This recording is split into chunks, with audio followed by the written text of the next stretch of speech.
one of those very important animes for the culture, but not necessarily very good animes in my opinion. Like the plot has not gotten to me so far. Visually, it's fantastic, and also soundtrack wise, it's great. But you know, it's missing some spices, some more intensity. It's missing a punch to make me like really get hooked in the show. Oh, option A1.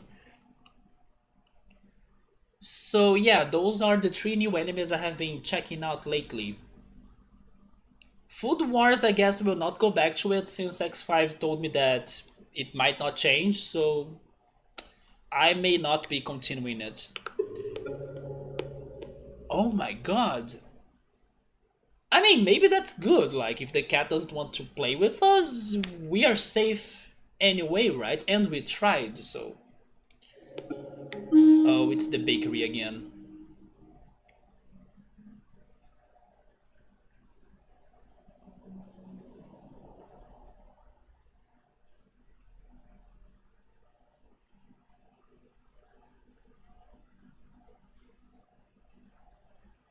Am I back? Is it back?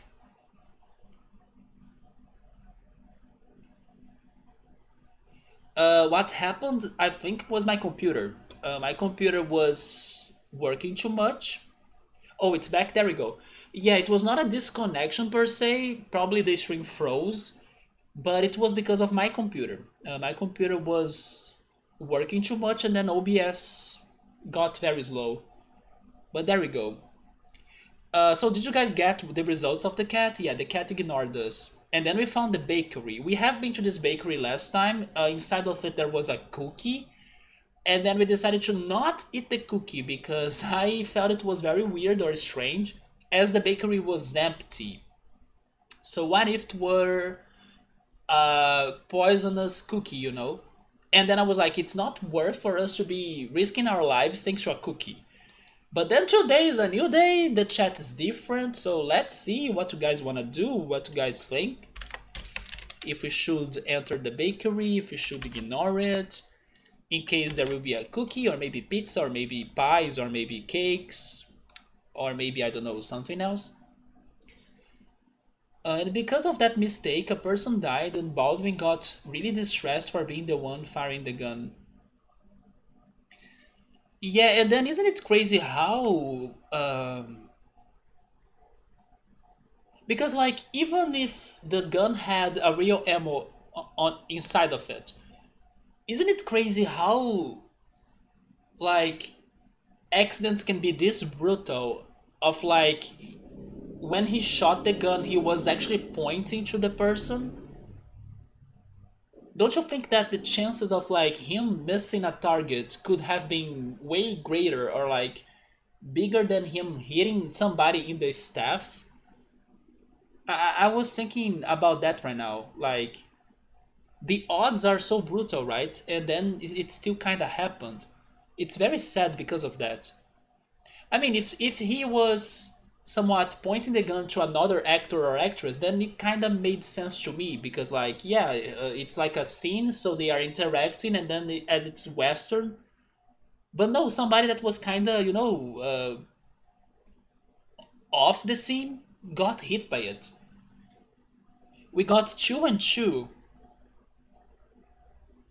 You know what, guys? Once again, I'm having that strange intuition inside of me that even though my brain says ignore it, ignore the bakery, I kind of want to enter it again just to see if it's going to have the cookie again. And then in case there is the cookie, we can always run away from it, right?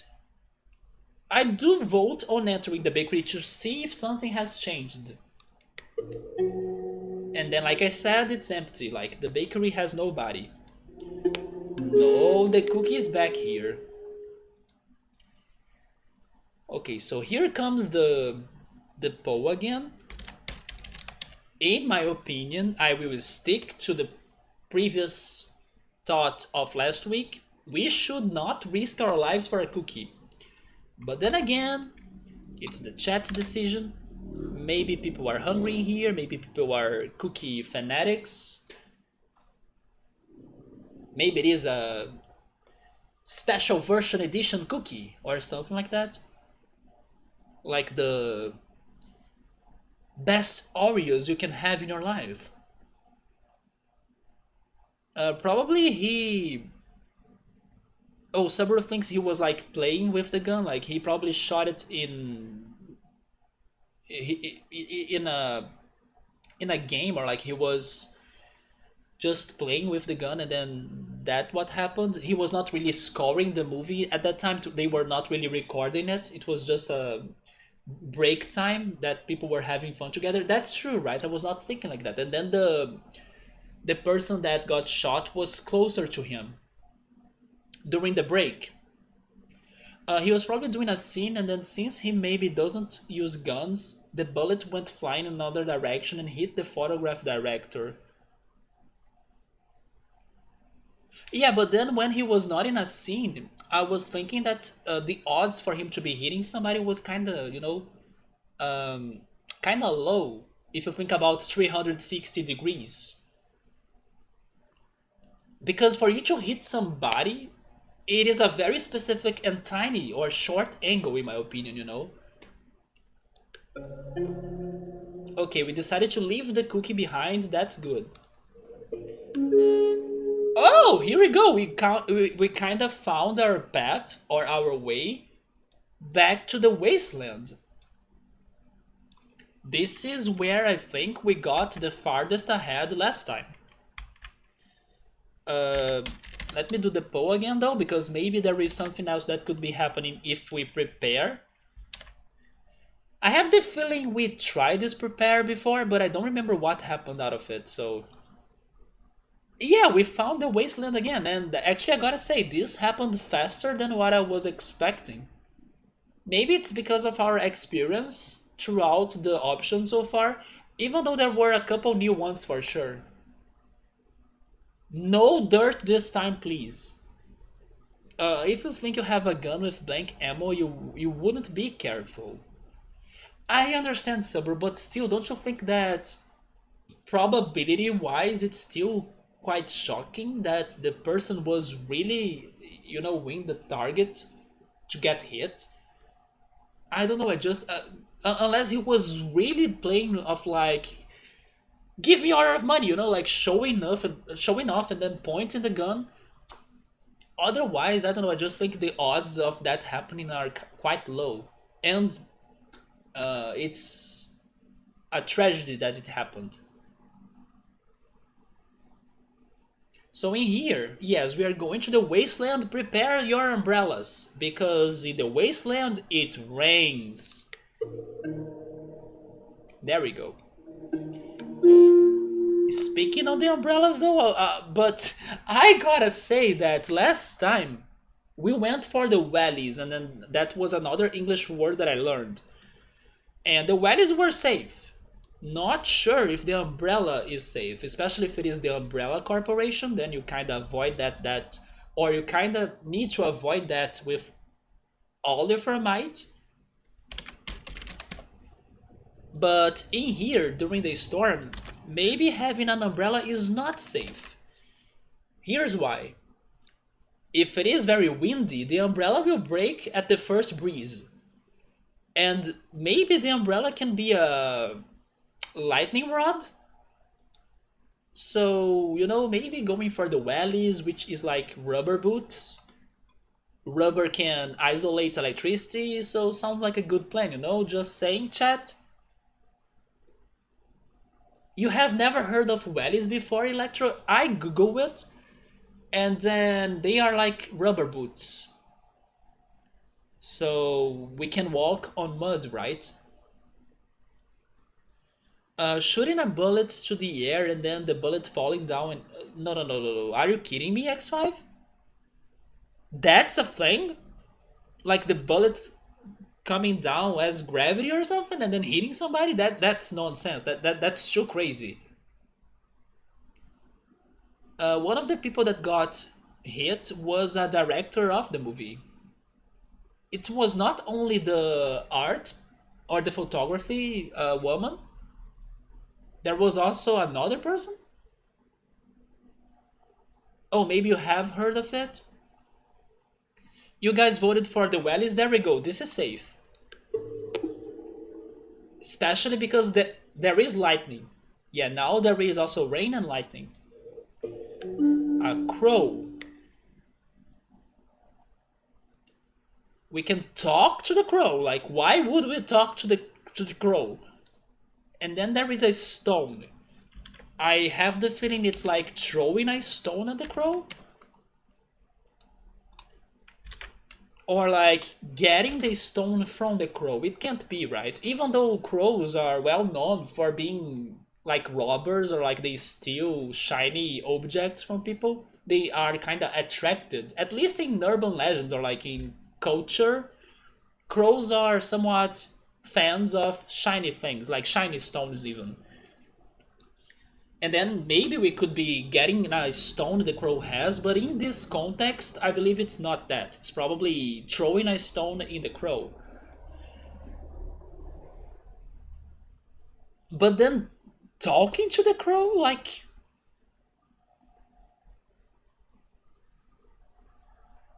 honestly, I don't know. I can see positive and negatives in both options in here. Talking can be good and bad, and the stone can be good or bad. This is just like the Pokemon Safari in Pokemon Red, Blue, and Yellow, right? You can either throw the bait or throw the rock. Both can be good or bad at the same time. It's all about luck, I guess. Someone remembers an episode of CSI that was about this, of like shooting up? What the heck? And then the bullet did not get reflected after hitting an object. It was really thanks to gravity? Oh, there was a vote for talking to the crow. It's not common, but I think in Argentina it happened a couple of times. I have never heard of it. But now it kinda sounds too crazy, right?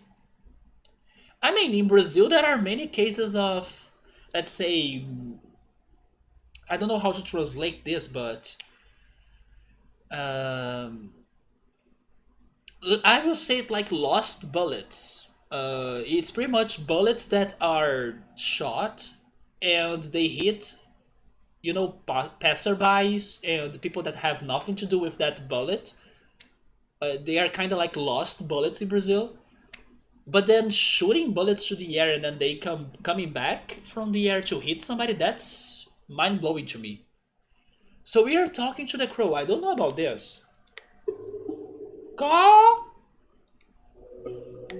Okay, we did it. Maybe ignoring the crow and then not throwing the stone was the best. And then the puddle. We can splash or we can pass. I mean, it's not going to have something such as, I don't know, a sand pit in case we splash, right? Like, it's not going to be one of those. How is this in English now? Is it sand pit actually? When you kind of step in the sand and then you kind of get. Um, what is the word that I want now?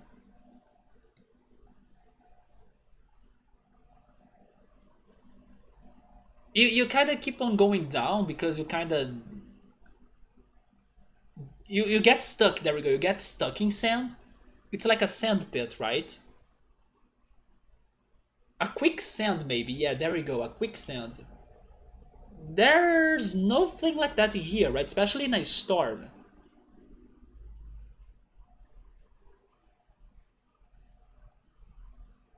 There was one day that a guy shot up, and then some blocks from there was a family having a conversation or like they were arguing, and then somebody got shot, and then they suspected that was somebody from the family when they were kind of arguing.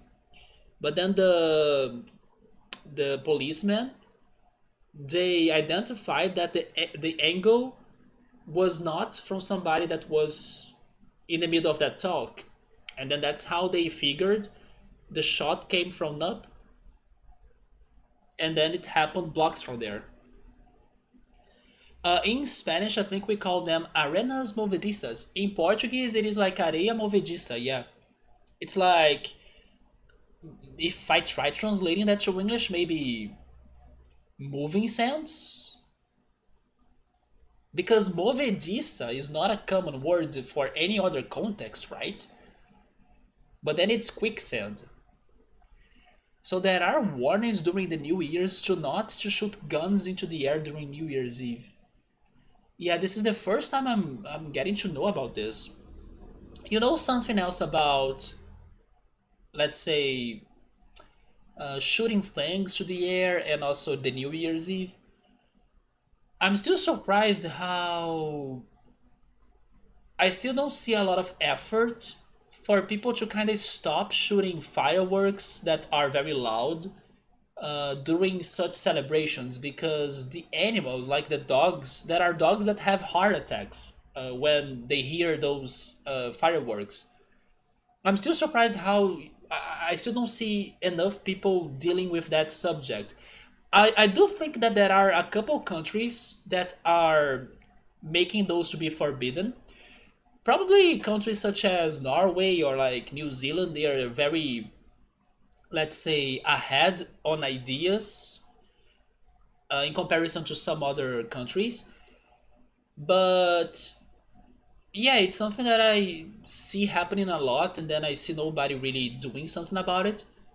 Other than, of course, the dog owners that get worried about their health, right? Or animal owners in general. But yeah, there is also this, like fireworks and loud things, even like shooting guns uh, up, could make some noise that can stress many animals and even cause them heart attacks. It is probably more common for the bullet to hit a car. Yeah, that's the same idea of what I was saying. Like, what are the odds of this freaking bullet shooting the photography director? Like, it surprises me how unlucky that was. Because if you think about the angles and the possibilities, it's like a very specific and sad occasion. Your dog gets very nervous. It's not only actually animals. Now I'm thinking about even babies. Babies can be awakened during the night. It's not that great. Yeah, all of the dogs in the neighborhood start barking when there are fireworks in here, and not even for the New Year's Eve. Like, when there is a soccer game in here, people keep on shooting the fireworks up, especially the noisy ones when like people score a goal, like the soccer team scores a goal. So some more work should be done on this matter, and then I don't see enough people discussing it. It's still very new, or like it's still a very somewhat recent discussion that's going on. I do hope it does get here in Brazil, because sometimes it is annoying, especially because people here have no respect for like the silence law of like past 10 p.m. then make silence for the neighbors. Sometimes there are fireworks that are shot during late night, during 1 a.m. or something. Speaking of noises, the freaking motorbiking here. I was surprised moving to your current town. It is illegal there and in your hometown, but in there everybody does it. Like, do you mean shooting a gun up, or the fireworks? So probably are talking about the shooting the gun up. And it's more of a, oh yeah, there is also that. Here in Brazil, it is forbidden for people to shoot balloons, uh, especially during the mid-year, like in June. We have some country-based parties that happen in the whole country, and then they use it to shoot balloons to celebrate. And it is forbidden because it could be a fire hazard. Yeah. There are always a few fires. It is really annoying because those people are just ignorant or they simply don't care. There is also that, yes. And you know what's also crazy? They are paying for that. Like they are paying, they are buying the freaking firework. To, they are pretty much giving money to do something that's not too cool. Or that's something that will only make their lives better. Let's put it like that. Like they are the ones celebrating, but not like the rest of the population, you know. Yeah, we have the silence law in here, but sometimes people do not respect it. People outside of the capital, they don't respect it at all, you see? Once again, I missed the result, so I'm going to check it. But I'm not scared about this situation. Both sound quite safe, I would guess. And as we got the wellies, I think that if we jump and splash, that's not too bad, right? Our feet are safe. Okay, let's see what's the result.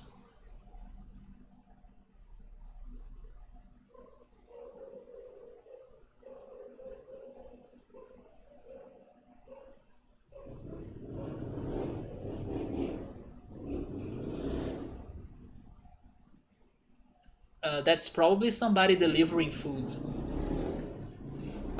You guys voted for B. So we are passing the puddle. Okay.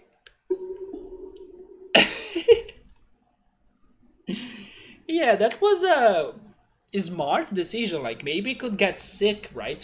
From playing in the rain in a puddle and stuff. Like we could get a flu.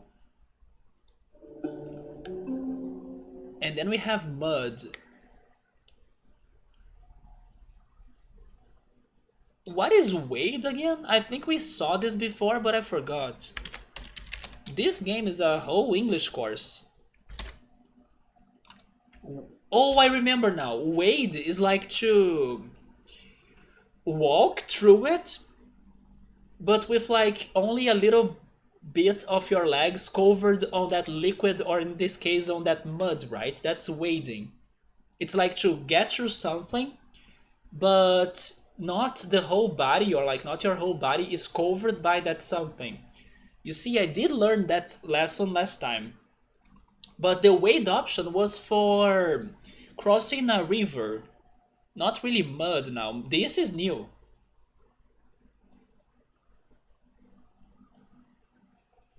Sometimes it happens all of the time. Speaking of noise, where is my food? I'm starting to get hungry now. I was not hungry in the beginning of this stream.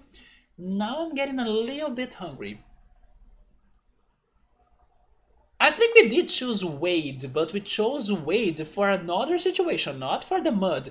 Maybe if we wade now in the mud, we will be jumping into a quicksand, and then we'll be having what I was saying earlier that I was scared of.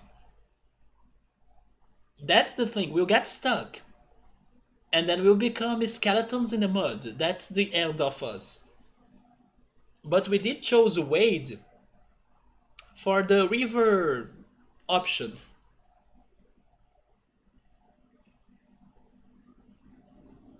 There is a tie.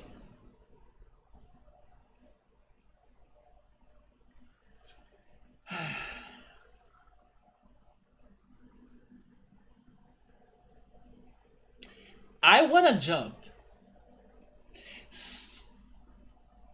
I don't feel fully safe about jumping a lot in this game. There are many situations where you can jump, and then many of them sound dangerous. But in here, wading in the mud, I. Although if you jump and then if you land on the mud, you're like helping you to be stuck, right? You're like, yeah, and then you nothing takes you out of there. Like it becomes um, cement. Hopefully that's the word in English, cement, right? It becomes like it becomes like completely hard, like you're stuck in there. But I'm jumping. Let's see if I can get this out. Oh, okay, there we go. We are safe. Guys, we may be close to beat the game. So the theory was correct. The tower was close, and now I can see it was next to the Wasteland. Holy shit, maybe we can beat this. Good job, everybody. Let's keep it up. Let's not die in the, last second of the soccer game. Let's win this. And then we have the freaking magical maze.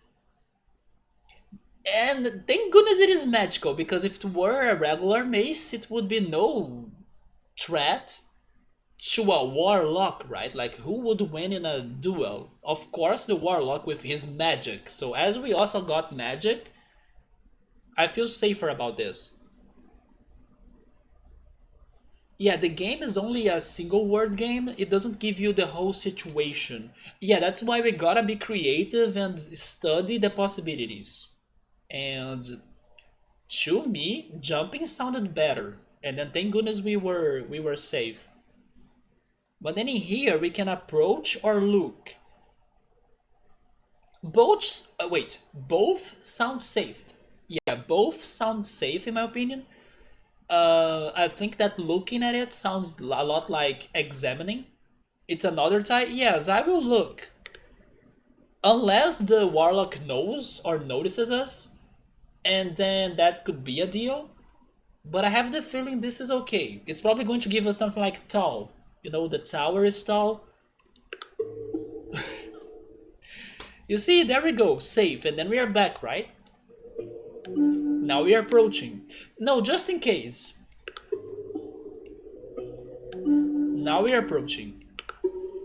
It's sinister. Okay, we found... knocking on the door? Are you freaking kidding me? Okay, that's very funny. We got to the evil lord's castle or tower. And then what do we do? Knock, knock, knock, knock. Hi! Did you order some pizzas? I mean, I'm joking right now, or like I'm making fun of this, but honestly, what if there is a good ending for this? Like, you can befriend the warlock and then, everybody feels happy in the end, and then we are sharing a pizza and drinks and stuff. But honestly, maybe I'm dreaming too far of the reality right now, like I'm going too far. But that could be cool if this game could have some sort of, positive ending for everybody. Like the warlock gives up on being an evil person. He only wanted a friend. Who knows? Who's there? Your death. I have the feeling though, X5, that knowing this channel well and also knowing our progression in games well, even though we reach this last location, I imagine, I have the feeling something will happen here that will kill us. I don't feel positive this is our urn. We are investigating it and that's good, but I don't know. I'm not feeling we are winning this. We are opening the door. Yeah, that sounds, unless it is locked. Which, by the way, just reminded me that there is a series on Netflix that I need to go back because they just released a new season of it. It's called Lock and Key. The first season was okay. It was like a fantasy show, and then I was expecting this second season to get more serious. So I also gotta organize my schedule to see if I can start watching that. Hello, anybody home? Don't be scared. I just came here to kill you. You guys are more evil than the warlock. Like, come on. Don't you think that killing the killer makes you an evil person as well? Like, it makes you as bad as the killer? But let's open the door. Inside, that's another game. Stairs. Why would we go back though? I mean, maybe there is an elevator. If we go back, oh look, there is an elevator right there. It's faster. Although elevators can be dangerous, especially in a freaking thunderstorm. You can get stuck in the elevator, you can have claustrophobia, you can run out of air, you can have an anxiety attack. It can fall.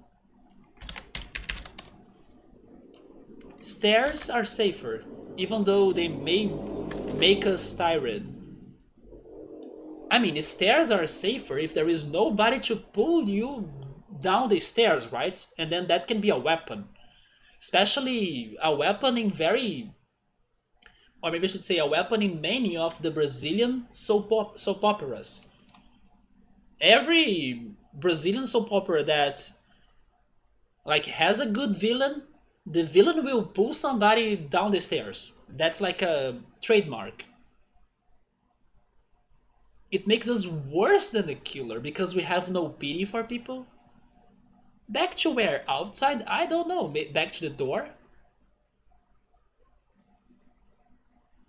Yeah, back in here was a bit strange. But I guess back to checking the room and then maybe finding another alternative like a hidden passage, an elevator. Who knows?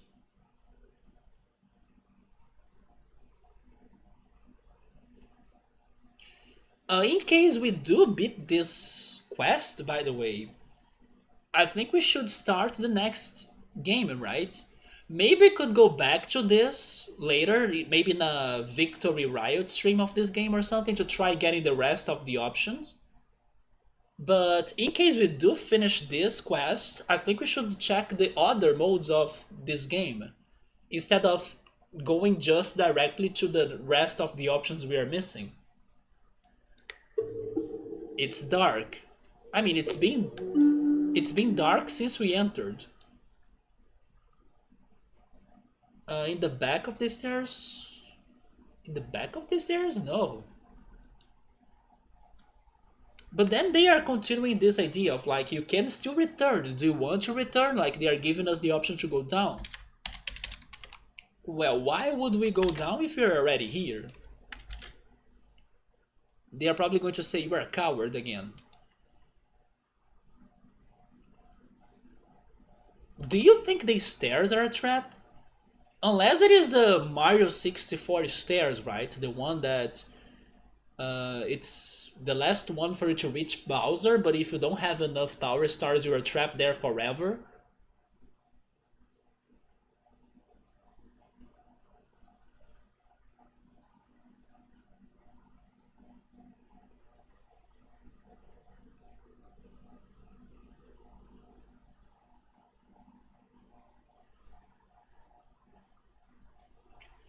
Well, so far it's been okay to progress, even though this might be a location that could have traps. Maybe the Warlock is sleeping and his traps are deactivated because, I don't know, he's having a power outage in his castle thanks to the lightning or thanks to the storm. Honestly, I feel like we are good. Yeah, we are good to keep on going. Noises. Another door. We can either peek or open it after hearing noises. Huh. I mean, will it make a difference though? Like,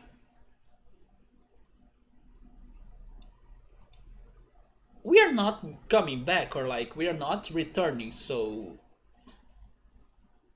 how could this make a difference? I'm guessing there is no way back for real, so no matter what is inside, we are going for it. If the tower is extremely quiet, then it's 100% a trap. I mean, noises could be a trap as well. Maybe there is a monster, a troll, I don't know, a beast, a dragon even. Any option could be a trap, that's true as well.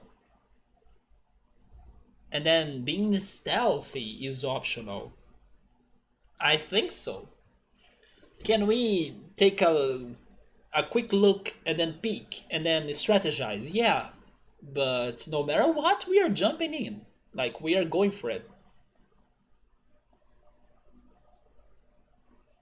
At the very least in here, we don't have the option of like returning, so...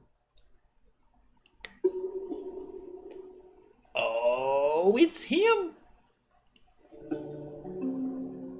Okay, so I will not make the poll again. Like, we can only open the door, and here he comes. Warlock! We can attack or threaten. Oh my god, it's happening. Oh my god. So yeah, here comes the final fight, and here also comes the freaking uh dilemma, right? Of like, are we really killing the warlock and then becoming an evil person like he was? Or are we somewhat finding another option to like solve this and then have a more peaceful ending? Yeah, it is happening, guys. We can be beating this. So be smart, or like check your tower readings, like, you know, listen to the universe voices of like, what should I choose today? So we can give this an end. What would I do? Honestly, I think I would attack. Is it wise? Maybe not. Especially because I normally feel defensive in games. Like, I go for defense more than offense.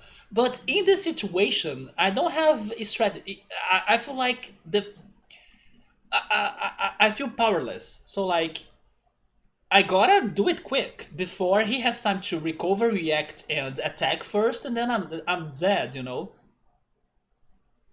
Like, threatening him will make him more angry, and then he will attack us with all of his powers, or like all of he got. You guys prefer to threaten him? Yes, also because we do have the magical mace. I mean, we have it. Tier, wait. We have it in theory, right? Theoretically, I'm not sure if that's an English word. We have it in theory, Electro, because unfortunately, I have the feeling this game doesn't really have an inventory. So it's not like we can really grab the mace we got before. I hope there is some sort of coding for that. But I would rather believe that this game just gives us options and then you can either survive or not. But then the options are not really very consequential for the very future, like to the long future. But I do want to believe that that's the case. Like, because we have the mace, we can do have a better attack. But I'm not really counting on that, or not 100%. Stop right there, you criminal scum. Well, here it goes. He laughs. We're back to this. So I will not double check it, because maybe there is a different result by threatening him, and this is a serious moment. It's up to you all. Are we threatening him more? Or are we attacking? Maybe if we keep on threatening him, he dies on laughter. And then that's a somewhat happy ending, right? The Wait, the Moon game universe got another game to its roster, so now it's To the Moon, Bird Story, Finding Paradise, and Imposter Factory. What the heck are those titles, though? Is it really called the Moon? The achievement was an inventory. I mean, I hope that in case there is a sequel to Ward, they give us an inventory mechanic, right? Oh, it's just To the Moon. There we go. To the Moon. That sounds a bit familiar, but I don't think it is the game that I'm thinking. To the Moon, there we go. Do you know it, X5 as well? Oh, we have a tie? I'm attacking, guys. I'm sorry. I do want to attack because, like I said, like he probably has more powers than us. So if we don't act quick and first, I think he will react and then kill us. Attack! Attack! So it was like what? Harry Potter and Voldemort with both wands like giving their magic and then nobody gives up? Is that what's going on? Who is the strongest in here? With? Oh! Wait! Wait! We have an inventory! Let's go! The inventory is real. Okay, so it is like a step-by-step procedure. Like it's not like just attack with like your, throw yourself. No, there is a strategy here. I mean, I believe and I trust and I wanna say that I'm proud of the people in the chat to be picking what they should be picking, right? Right? So that's why I'm giving the vote to just like show to like whoever is new in here that look at my chat. You see, my chat makes good decisions. They know what's good for them.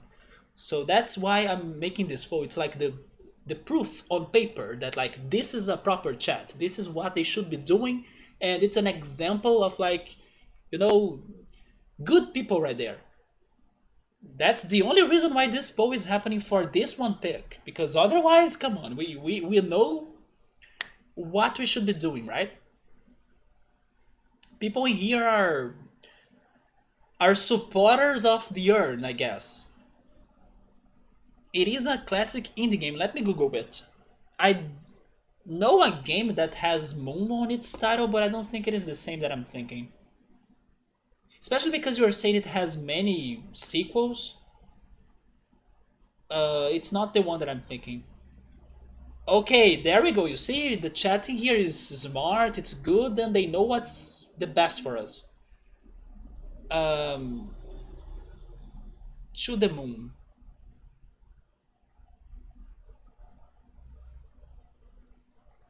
Wait, was it the... It was the game that I was thinking? It is the game that I was thinking. I even think I have this game. If not, it is on my wish list.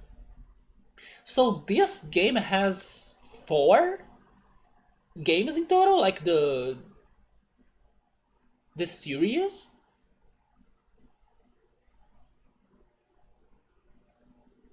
Man, I will need to look on those other games as well then. Honestly, I'm also a bit surprised it is an RPG. I was thinking it was just a romance or like a graphical novel, something chill like that, a story-based game, and then not much will happen. So it is an RPG full of sequels. There is To the Moon, Bird Story. By the way, I missed the results. Let me also check it out.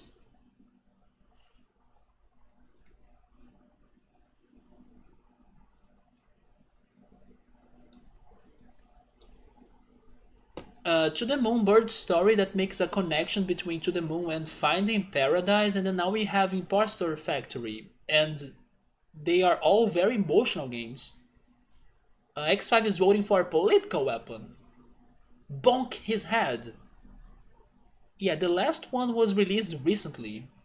I will definitely add them on my wish list. You disappeared when you were going to show you something? Yes, I was even wondering what happened, but I will show that again to you, Ultras. They are all basically 30 minutes to 1 to 2 hours. I mean, not in my time, right? Because in my time, everything gets like extra. Oh, we had 3 votes to B and 1 for A. Okay, let's go and use our mace. I mean, never mind, I knew that result already. Destiny. Oh yeah, we were the destined people to be using the mace, right? Before we see the outcome, if our mace magic worked or not, let me show Ultros what I was trying to tell him earlier. Ultros, I was saying that when my dad was working in the attic in here, he found some old objects from the past. And one of the things he found was a box of some of my toys as a kid. And in that box, there were my car collection. And then I found this one car that I wanna say it's like a Corvette miniature. So basically, look at me, I got my Corvette. I mean, it's probably not a Corvette, but I want your opinion and then your knowledge to tell me if this could be a Corvette, because I have no clue. When I was googling the images of Corvettes, they have all sorts of models, right? So that's why I was confused. Maybe like this as well?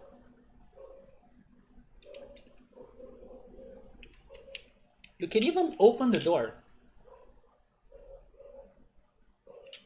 And yeah, I used to like cars as a kid, but at least playing with the cars, not really knowing the names or the models and following the news. I just like to play with the cars and have some crazy battles even against my other toys, between my Power Rangers toys and my Legos and all sorts of toys and the cars. I used to like make them to fight. That's crazy kid me. But as I grew up, I kind of stopped liking cars. But as we found my collection of cars, I decided to show some of them in here because these are the ones that remind me of a Corvette. But then, like I said, there are so many models that I don't know which one is the real Corvette. This one is like a recent Corvette, I would say.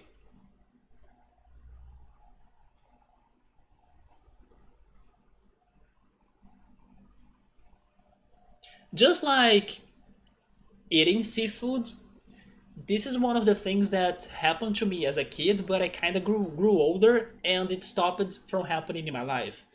I used to like fish, and then after a certain age, like 5 years old or something, I stopped liking fish. And then today I hate seafood. This one also reminds me of like a DeLorean, but also looks a little bit like an older model of Corvette. I will not lie. When my dad told me that he found or he thought that he found like toys of mine from the past, I was hoping they were Lego, but no, in the end it was my car collection. So today I don't know what to do with that, to be honest. I could consider donating them, but I don't know if I should maybe keep them and then, maybe at least some of them, like this one that's bigger and somewhat good looking, even though I'm not a big fan of cars anymore. Because yeah, I do have a lot of mini cars in here. Let me go back to the other overlay. There we go. But that's what I wanted to show you, Ultras, and hopefully they do look a little bit like Corvettes. So it took X5 to 3 to 4 hours to beat the moon. That's nice. It sounds like a game we can beat in one stream, even if it is a long stream, like 6+ hours. That's fine by me. That's an old Ferrari? I think so, yeah. It doesn't have the... Wait, is that? No, there is a tag in here, but it's not saying Ferrari. But yeah, this is probably an old Ferrari. I think so. It's sorta like a dyno. Do you mean the Corvette?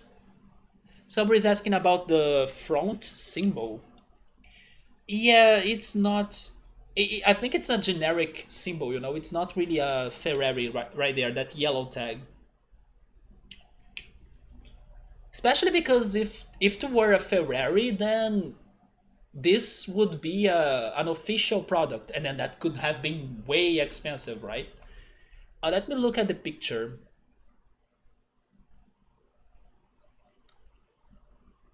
Do you guys have something like this that happened to you as well? Like, at least the color. Oh, never mind. That's the Ferrari. I was going to say, is that the freaking Corvette? No, it's not. Yeah, that's this model. That's true. You got it spot on. Even the shape of like the upper part is the same. Yeah, it is a model of a Ferrari. I was going to ask if you guys used to have a passion as kids, and then after you grew up, that love or like that habit was completely over. I could check on more models if you want ultras to see if I can find a closer Corvette, but then if those were not it, maybe I won't have one. I'm not sure how to identify one. Use it to play with airplanes. You should get a drone today, right? You remind me of some friends of mine that used to have those miniature railroads, and then I remember that when I went to their homes, we used to like build those crazy railroads around the living room and then see the train pretty much traveling. But then there are also some kids and then some people that used to love those autoramas. Is that how it's called in English? Pretty much those also tracks, like race tracks, where you just needed to like press a button on a controller and then you could see two cars racing against each other. Those things are kind of dead today, aren't they? Autoramas, the miniature railroads. That's really about it as far as phases go. Yeah, right. I do feel shocked on how many cars I have. It is really a box, guys.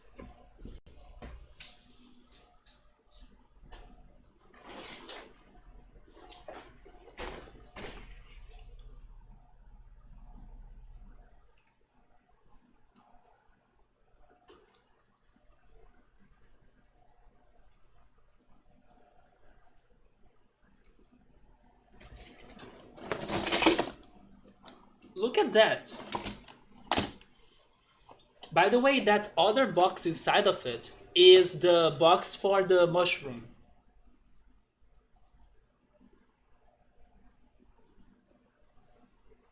I decided to save it because it's also very good looking. But yes, I have all sorts of cars in here.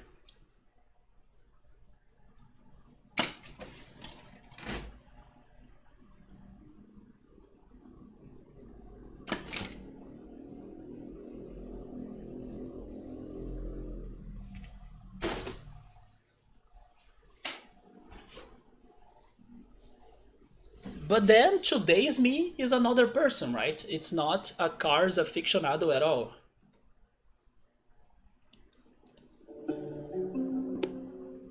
Oh, and then I accidentally continued the game. We are surprised, and then now I'm not sure what to do or what to do.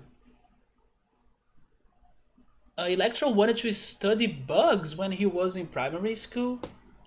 I never really liked bugs that much. I also have a lot of bad stories with cockroaches, but I also have a feeling that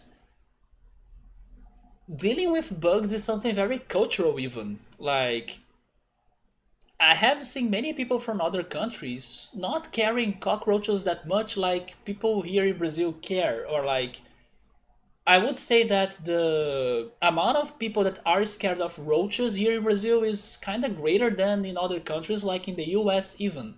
There are people that don't mind like getting a cockroach with their fingers or hands, and then, playing with them or something.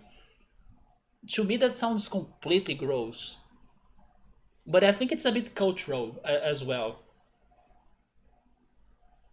Summer used to like Pokemon, but then he realized what was happening to him. I still love Pokemon, right? It's still one of my favorite franchises, but of course I'm not blind enough to not see its flaws. So, for example, their latest game, Sword and Shield, I did not get that hype. But then I'm excited for the Diamond Pearl remakes because as I love that game or the original, it is looking like a very good remake. As a kid, I liked a lot doing custom WC3, like WC3. What is that? Factions like making the kobolds playable. What is that even? And then Digimon. As a kid, I was a big fan of Digimon. I was checking the anime app to look for Dragon Quest and then Pokemon that I have been still watching.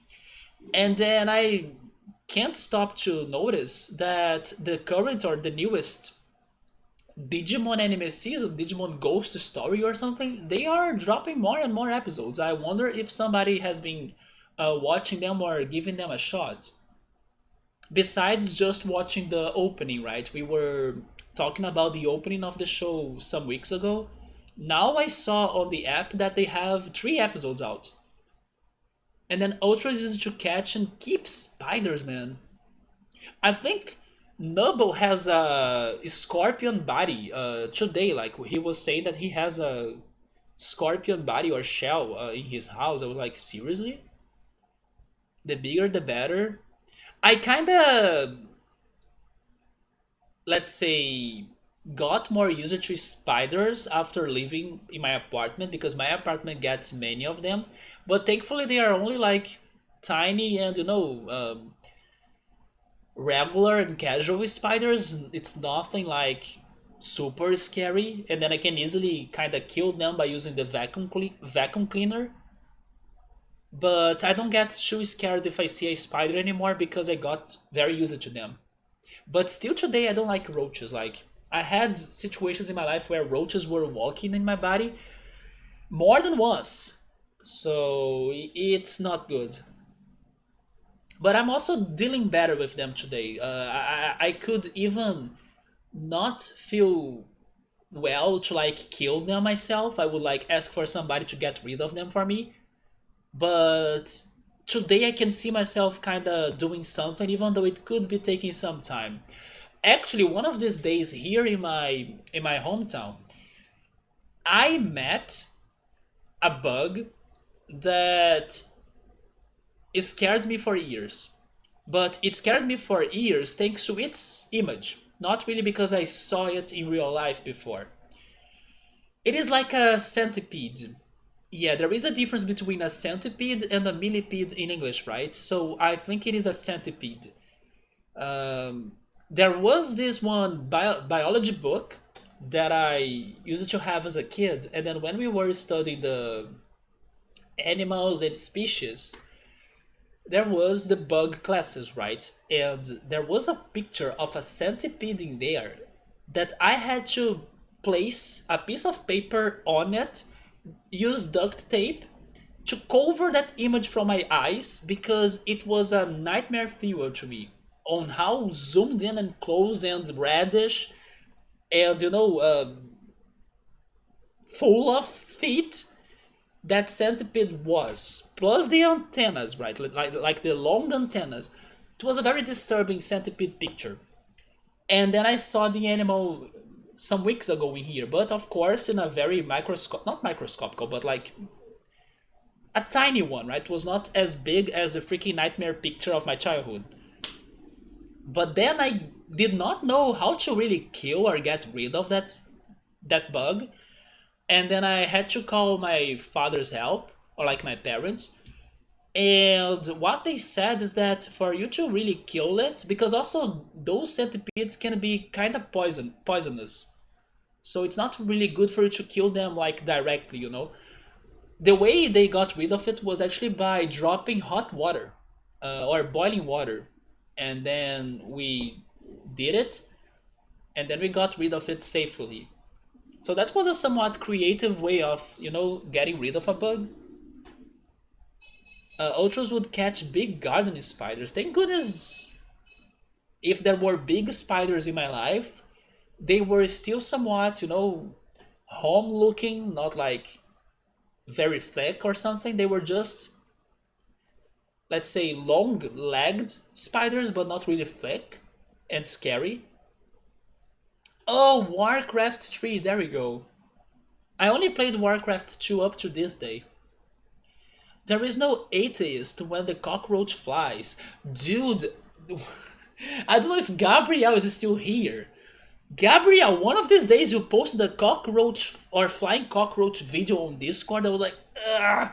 And then thank goodness more updates happen on that channel on Discord. And then now I don't see the freaking cockroach image in there anymore. But I was like, gross, when I was scrolling through Discord and then Gabriel posted a freaking video of a flying cockroach. I'm like, what the heck? No, come on. But thank goodness now it's just past. The cockroach cannot stand the ultimate Argentinian weapon, the chancla. What is the chancla? Or the chancla, maybe? Tell me more. I'm interested on ways of getting rid of cockroaches, please. I had cockroaches walking on my foot when I was like browsing on the computer downstairs this house. There was one day that my whole family was watching the news on TV, and then out of nowhere a roach jumped into my shoulder like here, and then I kind of reacted fast to stand up from the sofa, and then the cockroach dropped on the floor, and then we got rid of it. And there was the day that I was sleeping on my, not sleeping, but like resting on my grandmother's couch, and then somebody left the doors and the windows open, and there was some sort of sewers leakage happening in the street. And then I was there like chilling, listening to music, and then when I opened my eyes, there were three roaches on me, like two on my pants. Thank goodness I was wearing jeans, and one on my shirt. So then again, I just kind of stood up and reacted fast, and then they all left my body. But I hate roaches because of those experiences as a kid or like as younger. Thankfully today I'm kind of dealing better with them. Like when they show up in my apartment or anywhere, I kind of get a little bit impacted, but I kind of push myself through to kind of kill them. But it's so damn gross. So here we go again into another poll, maybe the last, maybe our death, who knows, but here comes the poll.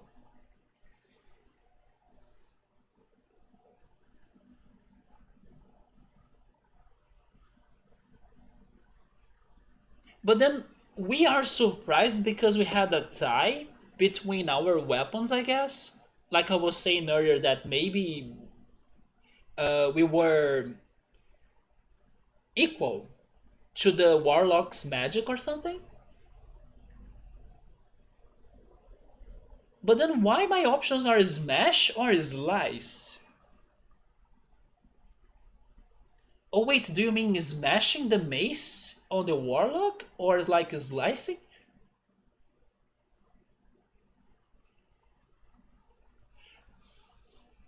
I don't know if there is a big difference between those two options because I imagine the action being the same-ish, like this.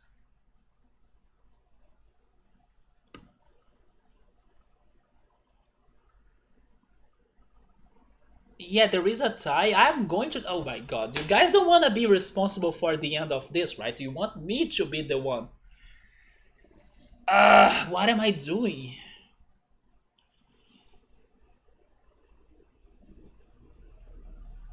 I kind of feel like going for slicing though.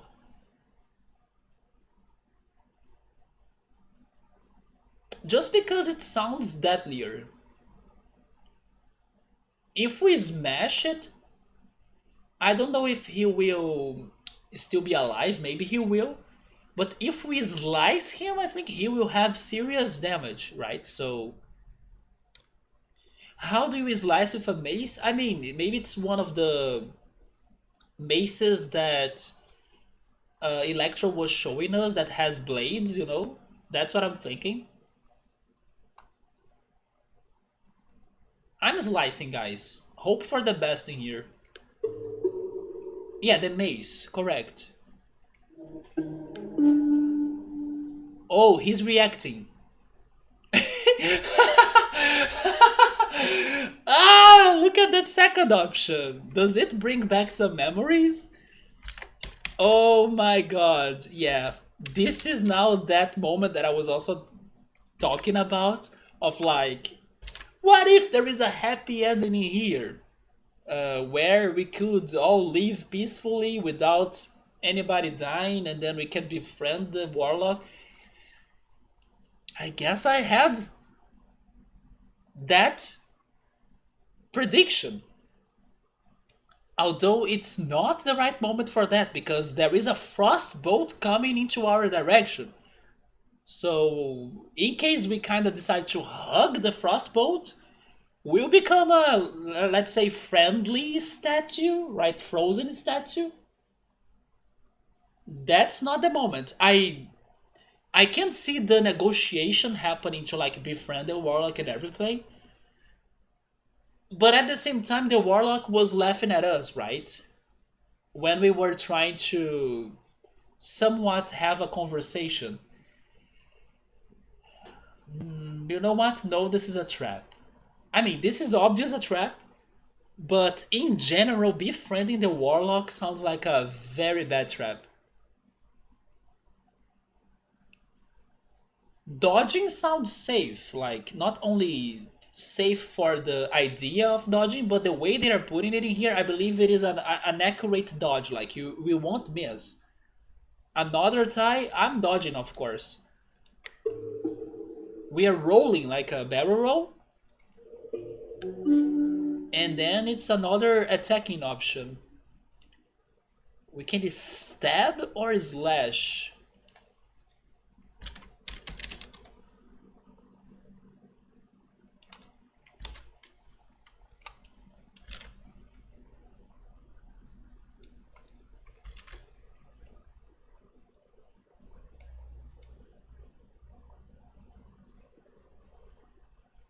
Well, stabbing sounds like we'll be using our sword. So I don't know if we wanna go for that weapon. Although I gotta say that I was expecting more from our mace. Because it's a magical mace, it's destiny, and then why is this fight still going on? Right? Never mind, the slashing could also be the sword. I'm now confused.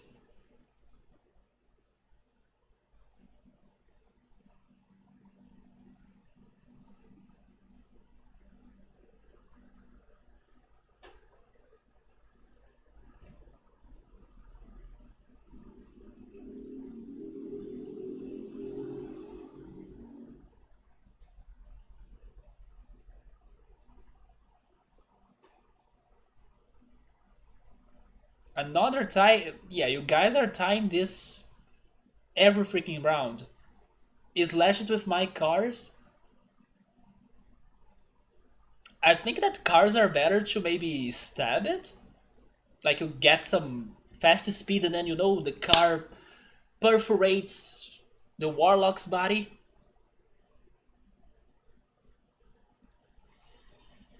Slashing or stabbing?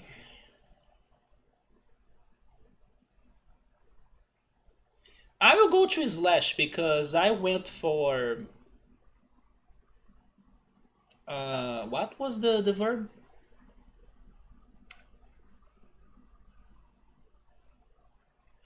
I forgot the verb now, but I went for a movement that was somewhat close to slashing. Yeah, I don't know why I'm remembering slide, but it's not sliding. Slash.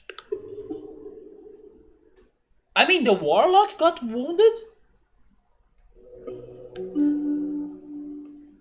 Okay, I have a feeling that was good. Because it was not us, right? Otherwise, I think they would make it more clear that it was us.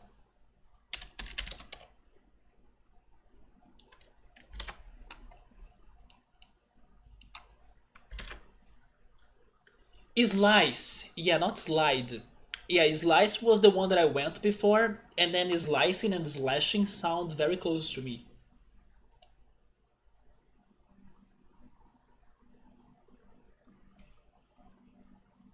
But then we can either continue slashing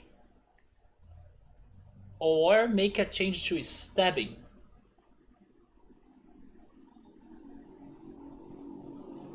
Slashing worked, so maybe that's a good idea to keep on doing it until it fails.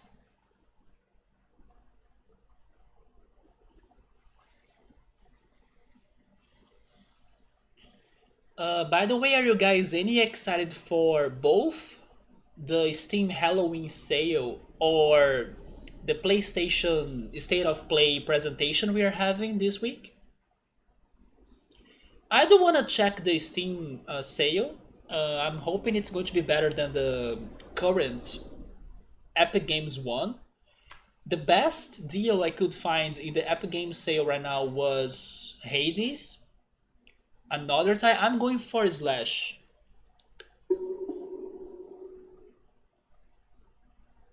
We did it?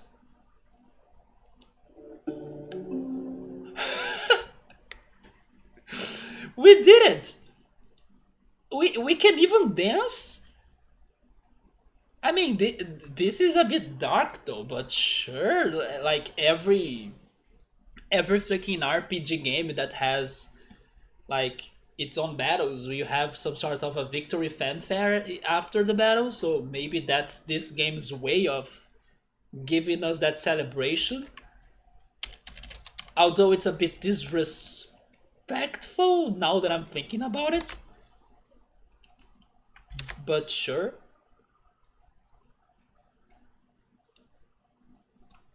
No, not like a Fortnite dance. Then that's entirely, completely, 100% disrespectful.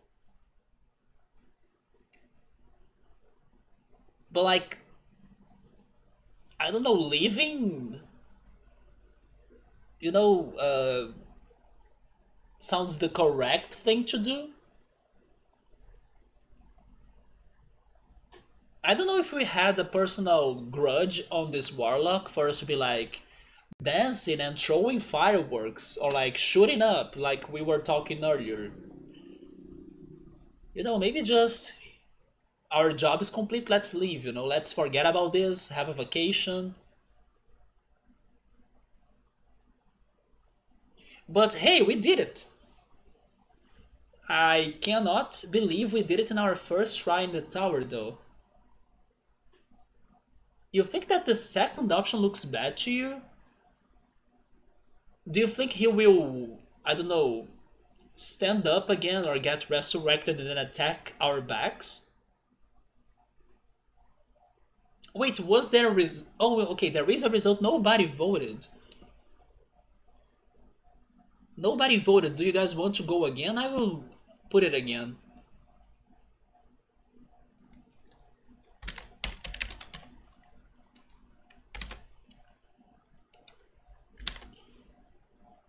Oh, you meant the two options sound bad?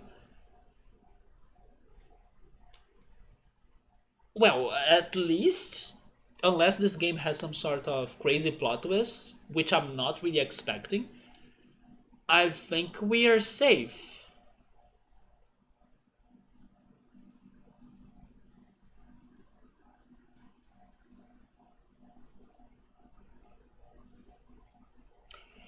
And then regarding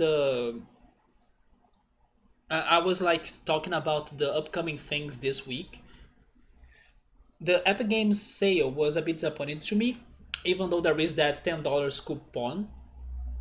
But Hades has a good deal. But it's just that I don't feel like playing Hades anytime soon, so I think I would rather save my money for something else, or for the future, or for even the Steam sale. I do hope there are some indie games for sale on this Steam sale, because then I have some credits in there for me to be buying them.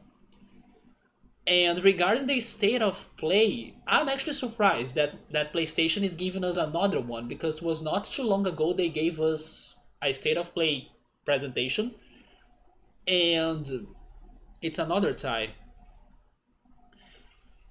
And I'm wondering, what do they have to talk about this time, you know? Like, haven't they showed us everything that was coming up soon, some couple months ago, and then now what? Like, what is next for them to talk about? So maybe there are some crazy surprises coming up, or they will mess it up. Like, it's going to be a very repetitive presentation. Subaru has been waiting for Dark Deity to have a discount. I haven't heard of that game, but it needs to be 60% or more of discount for you to be able to buy it with the gift cards from last stream. I would love to see on discount, or like a very good discount, Golf Story. It sounds like a very fun and wacky sports game. Which other game? I mean, I also wanted to play Sable, which is like a released a recent release, but because of that, I think it's going to take some more time before it gets on sale. There is a recent release though that has a sale right now. It's Road 986, and it's another game that has a lot of choices and stuff. It's like a hitchhiker's game. It does have 20% off right now on Steam. I was even telling a friend that was interested to play that game.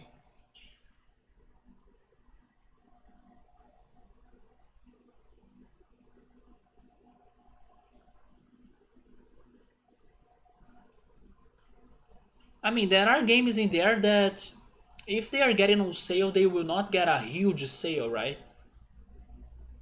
I mean, I would also love if the Phoenix Wright games could get a greater sale than what they have been getting. Even if I have played the original trilogy for my Nintendo 3DS, I would like to play or bring to the channel the remaster, right?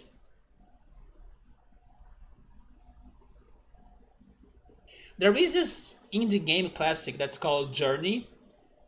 Like, it's one of the favorite indie game of many, but it never gets a very good sale in my opinion. Is it cheap? Yes, but I was hoping for it to get like a huge discount, and it never really gets a huge discount. But in case it does get it, I would love to buy it as well, because it's a game that I really want to try. Yeah, I think those so far. Can't remember many other games that I'm really wanting to play. I do have a lot of games that I want to play, but not necessarily some that I'm like looking for the most. Or maybe even I could mention maybe Final Fantasy X. But then will my computer run Final Fantasy X? I still don't know. Anyway, you guys said that I should decide on this. Honestly, I'm leaving.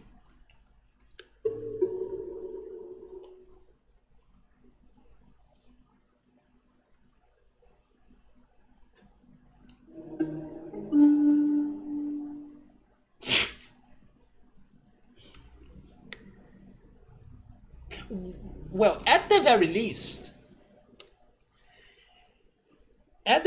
he did not attack us, right? We are still alive. We have time to react. We can figure something out of this. So there is a plot twist in the end.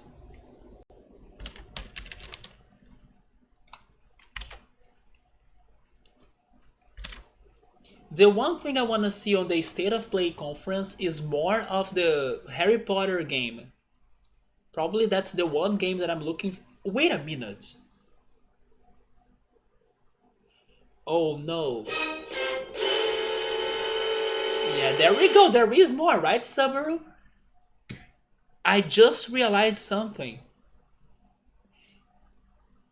What if, finally, Atlas will give us Persona 6 news on this freaking State of Play conference?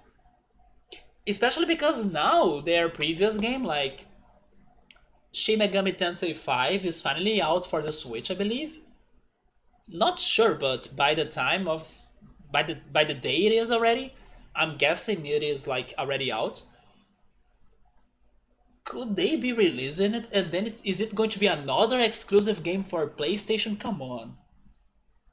But yes, maybe I could be hyped for that. Like Atlas said that they had some sort of big news for the Persona franchise. Where are those?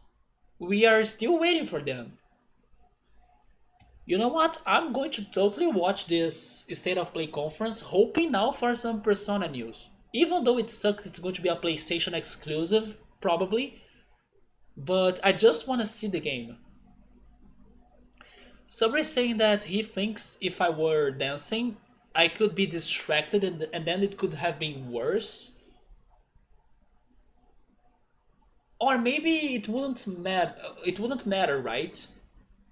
I think this was unavoidable. Like this situation is unavoidable because we would be dancing, but as you can see, the warlock did not attack us right away. So he are giving us time to react or to think about the situation.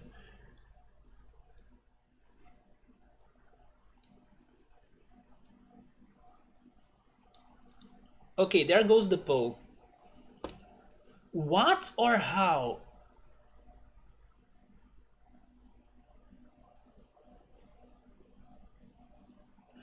Out of those two, I think knowing how is the most important. Like it's the one that will answer us. But then what? I think what is just a surprise, right? It's not really going to give us more information on what's happening. So in case it is a tie or I need to decide, I would go for how. I just hope that we don't have chances of dying in here because come on, we got very far away. So how are it could be that. How are you doing? Do you wanna play again? Like Warlock, do you wanna go on adventure again or something? It could be that too. But honestly, the way this game is putting it, oh, it's another time. I'm going on how. How are you doing?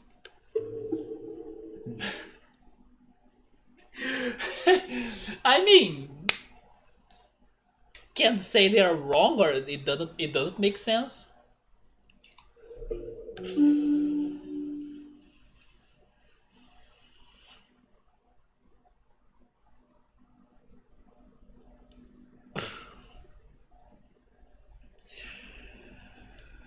Well,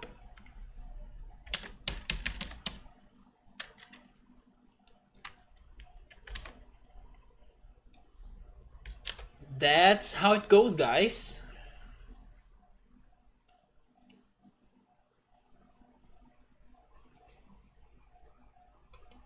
Unless this really doesn't matter, and then I say that in a positive note of like we got this far and then we kind of defeated the warlock and then now the game is trolling with us. Like, oh, feel scared that you still can die.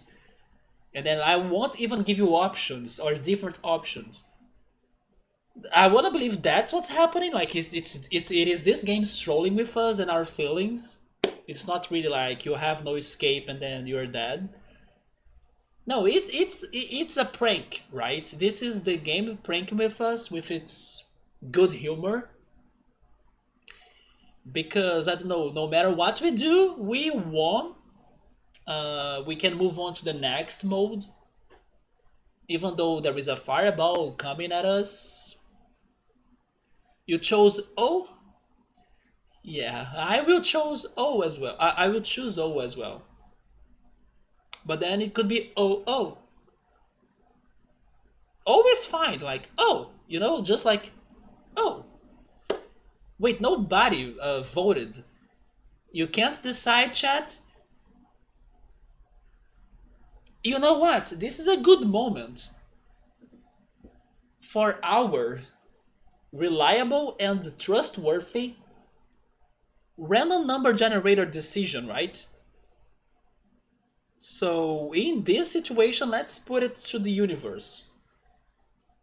Um, Okay, let me do this.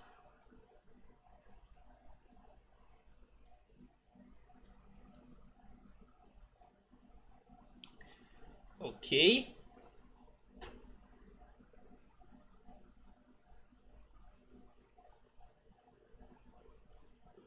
Are you guys ready?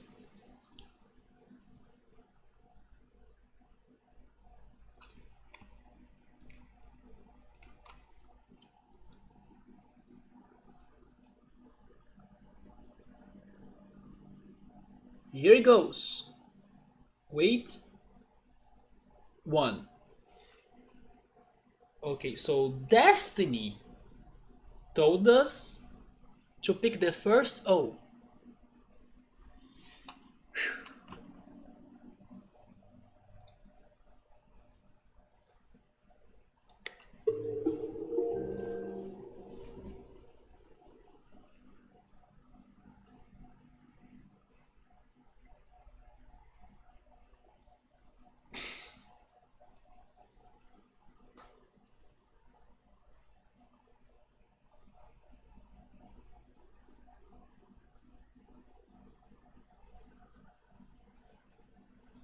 I mean, it was an achievement at least. Toasty, like Mortal Kombat.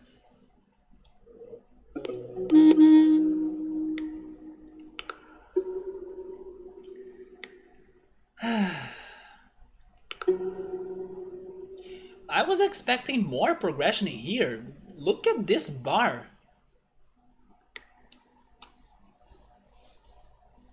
At the very least, now we know that we gotta pick the second, right? Unless it is really a complete trap and then no matter what you pick, you're dead.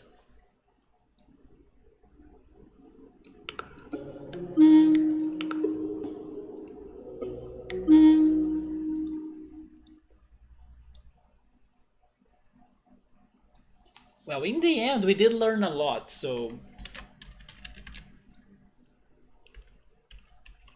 that was fine. Like I was saying earlier, I was not expecting for us to really win on that turn or like on that first attempt. So yeah, we did not win. Here goes the poll for those two right there, but I'm guessing most people will go for living home. And then also we know now for sure that the way to get to the tower is through the Wasteland. But then I wanna believe there are other paths as well that could lead you there.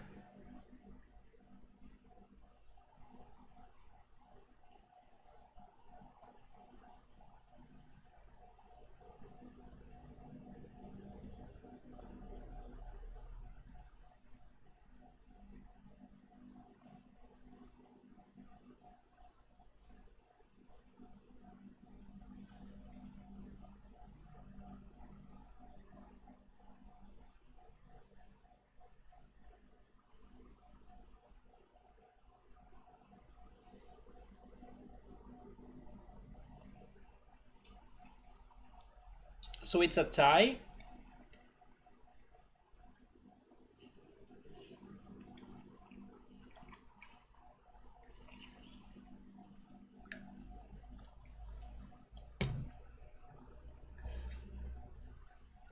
I wanna leave again. Oh, this appeared for us before. Although we went for listening only, and then we were good. But in case we decide to follow the music, Nubba was suspecting it could be a trap because of like mythical creatures like sirens and nymphs that could be luring, praise and then killing them.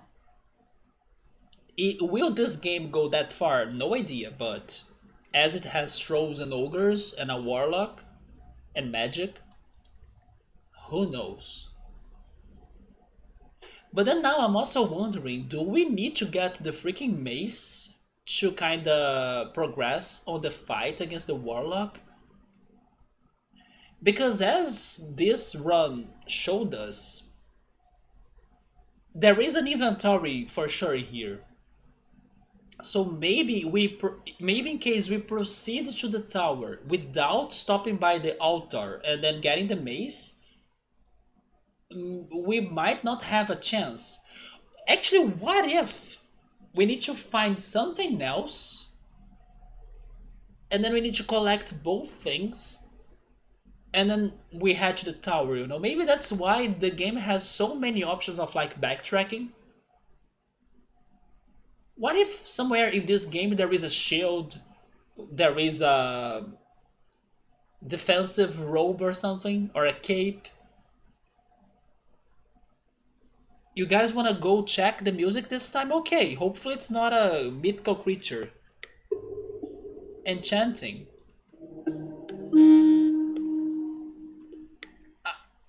I don't know what's that. A thicket? Is that an animal? I'm surprised on how many words this game has been teaching me. A thicket? What is a thicket? Sounds like an animal to me.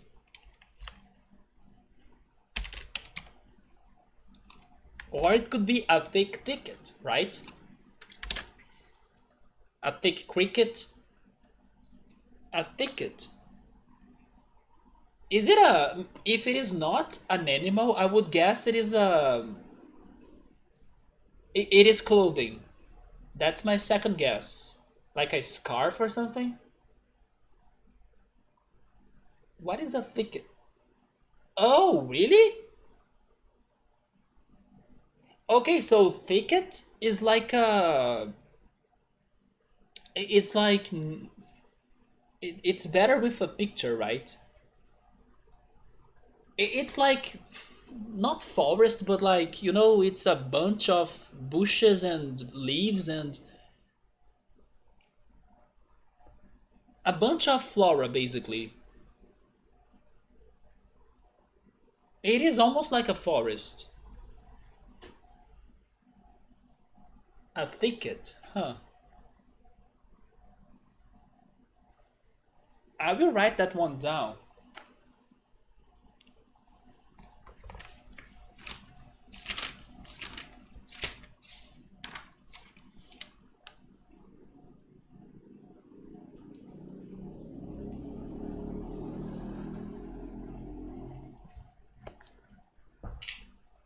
Okay, let me do the poll.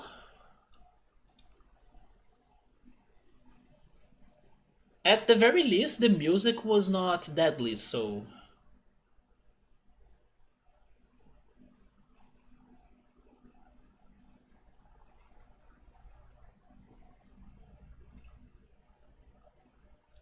by the way, I have seen a very weird looking dog breed.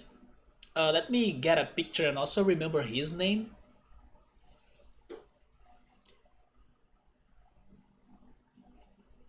It's the Commodore dog.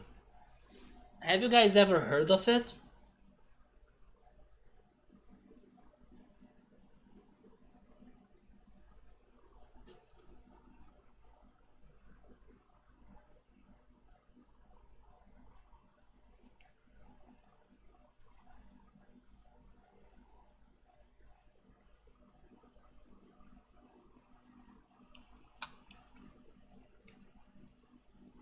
You guys want to continue? Let's go. Have you guys ever heard of this dog?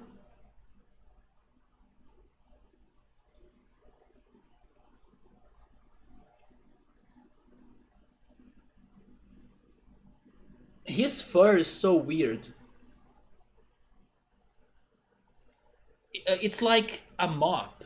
You know, his fur just it looks like a mop. So I got to know about this one dog breed and I was like, this can't be real.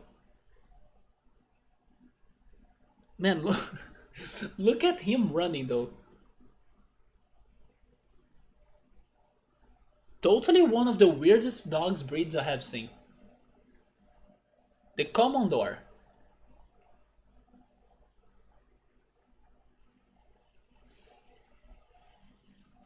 Okay, so we are continuing through the thicket. Getting deeper.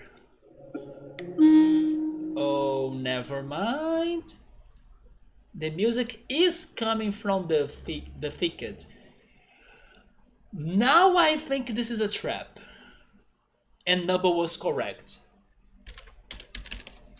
If the music is coming from a forest like, it is a siren, it is a nymph.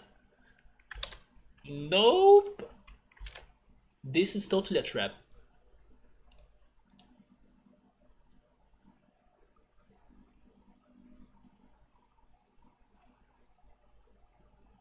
Because last time, when we just heard the music, they said it was mysterious. So, mysterious music in the depths of a forest or woods, if it is not a nymph, then it is Saria from Legend of Zelda Ocarina of Time. And then we are playing Saria song, but this sounds like a trap in my opinion. But I do think we are going for it anyway to see, because we haven't taken this path already.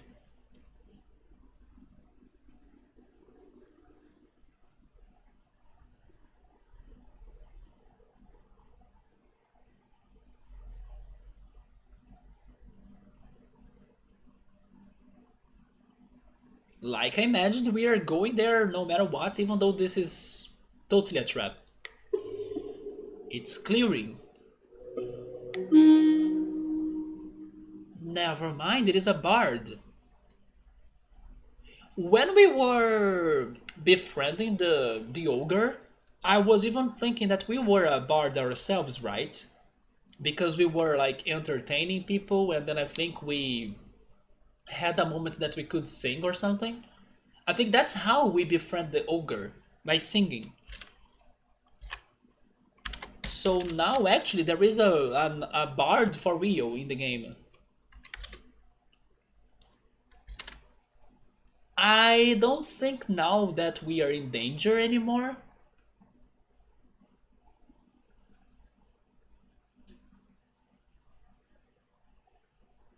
Unless he's a thief. He could be a thief, right?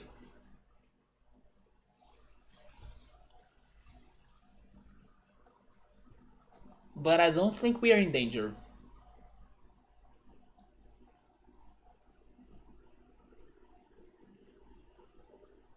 I mean, we could watch and then guarantee it and then approach later. But yes, I think we are safe.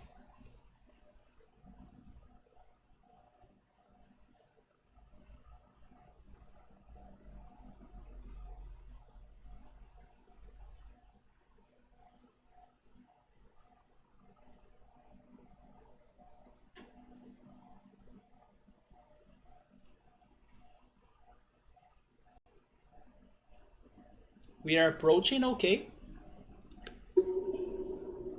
Good. Oh, we can perform. Hmm. I mean, since we are already here, why not, right? I love how they are saying it like try. So it's pretty much not saying that we need to be perfect on the execution. Yeah, this sounds good. This sounds okay.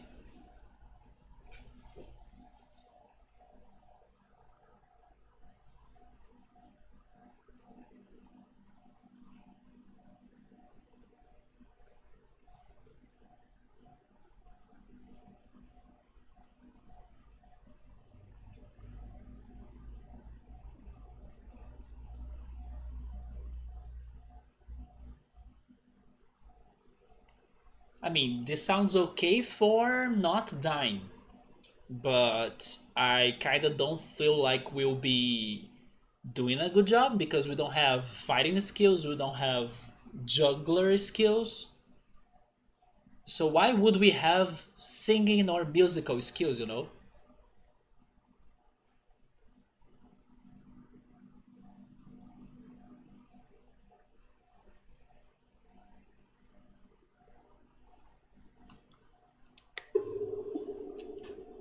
Oh my god. Where is Victor?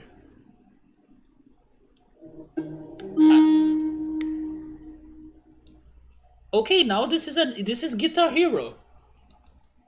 The game changed completely now. I was expecting, I don't know, a vocal only singing, not a freaking guitar out of nowhere.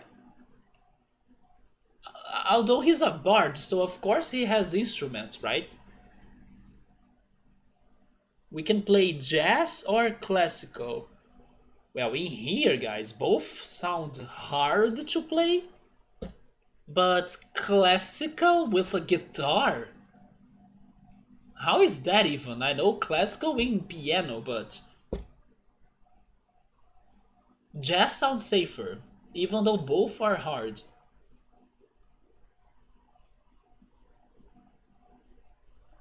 Yeah, what do they mean by classical guitar? Unless you are playing those like classical piano songs on a guitar, which sounds interesting.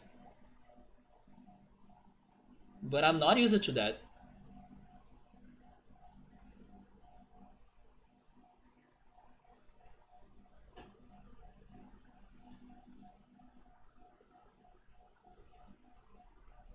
Seriously, chat? You wanna go for classical?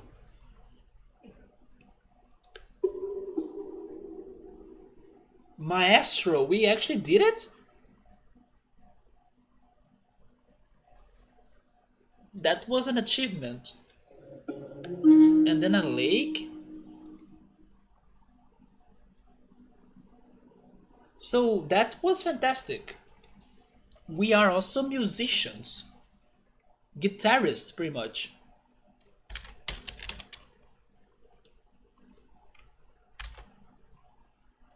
So we can swim or go fishing. Fishing sounds safer. Oh yeah, Lake is actually another game that was recently released. It's an indie game that I do want to play at some point. So if they Steam Summer Sale wants, not Summer Sale, Halloween Sale, wants to give discounts on it, sounds good. Del Lago is from Final Fantasy, not Final Fantasy, Resident Evil 4, right? Yeah, Del Lago is pretty much that freaking fish, isn't it?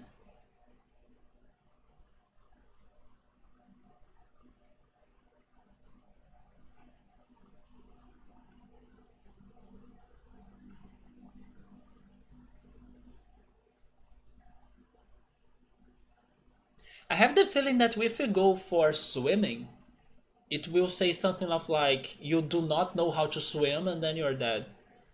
Yeah, it is that crazy fish from Resident Evil 4. Subaru, I'm almost finishing watching the Persona Q playthrough, and dude, there is a dungeon in there that remind me a lot of Resident Evil.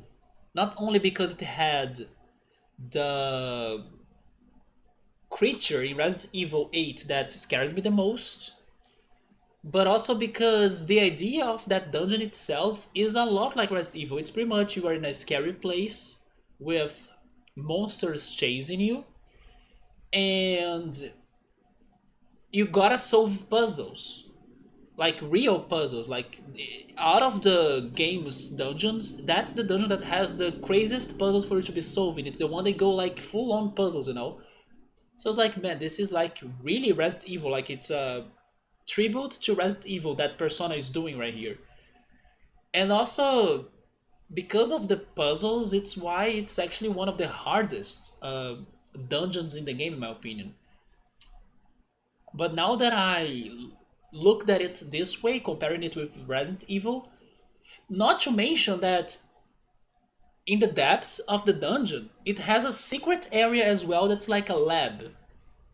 So it also rings a memory or rings a bell of like, yes, in Resident Evil, if you keep on going underground, for example, in Resident Evil 2, there is a freaking lab right in the underground.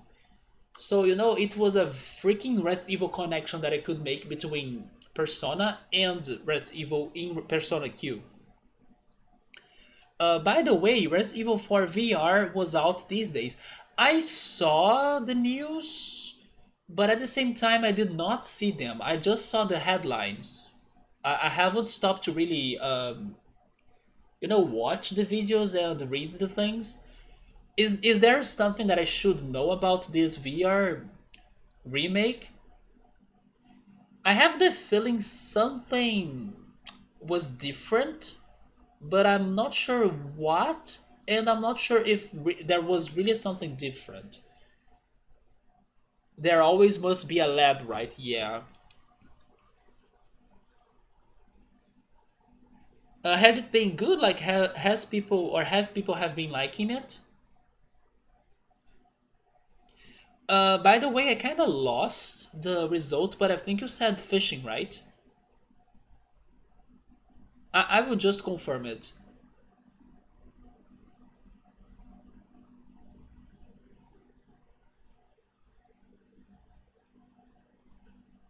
I'm not gonna lie, the playthrough that I have been kind of curious to check is Metroid Dread, because some YouTubers that I follow on YouTube, they have been posting videos of them playing Metroid Dread.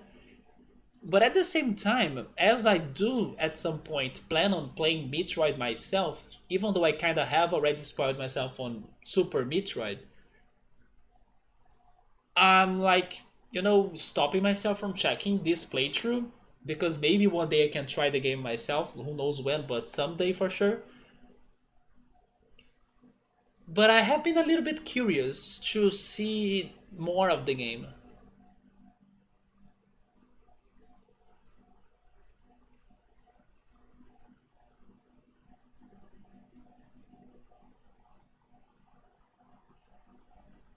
Yeah, B1. So we are fishing. I think that's safe. We fished a boot. And then we are back to the berries. We tried them both. So I will just pick the berries. We also tried the sun situation. We will bathe. Which, by the way, I went for sunbathing 2 days in a row. So that was fantastic for my health.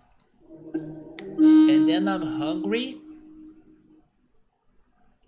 I think we went for both in here too, right? And then the berries were a trap. So I'm going for later. And then we found the dungeon. A gem. I think we left the gem behind last time.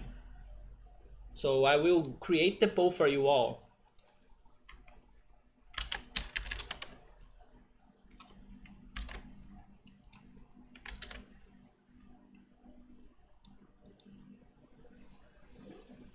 So Subway is saying that Resident Evil 4 VR is the same story and puzzles, but the gameplay changes. The gameplay changes? Is it first person now or something?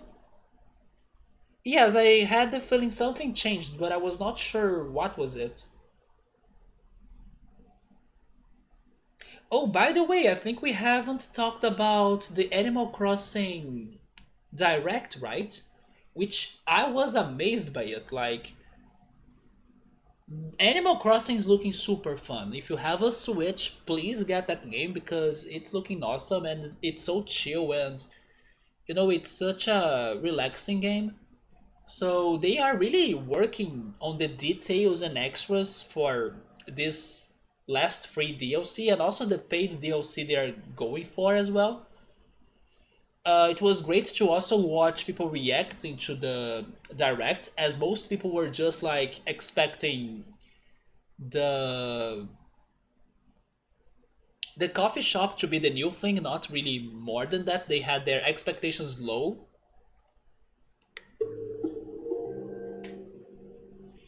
Have we tried this before though? Maybe we have. But there we go, it was cursed. Seriously, the only problem about the Direct was what they did for the Nintendo Online uh, DLC, right? Or expansion. Now Nintendo gotta do something about it, or either remove Animal Crossing DLC from it, or add more things. Like they must do something about it. Like the content in there is very limited for the price they're asking for. So it's now in first person. Actually, Animal Crossing also surprised me because you can have a first person view now. That was very cute looking. You can open doors and chests and use the handles. Not sure how to translate that. Yeah, when you're using the handles in the game, it's like a manual action, right? But then are the graphics improved? Or does it have the same engine as before, kind of? Let me create another poll. A crank.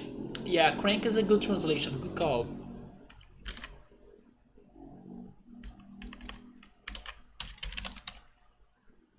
Computer, are you okay? Oh my god, my computer now. Let me type this. There we go.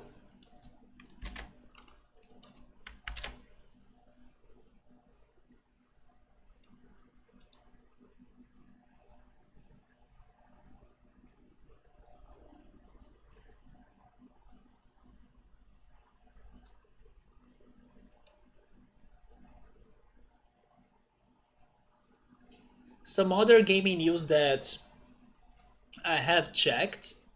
Advanced Wars Recamp 1 plus 2 um, is getting delayed for next year. That made me a little bit sad because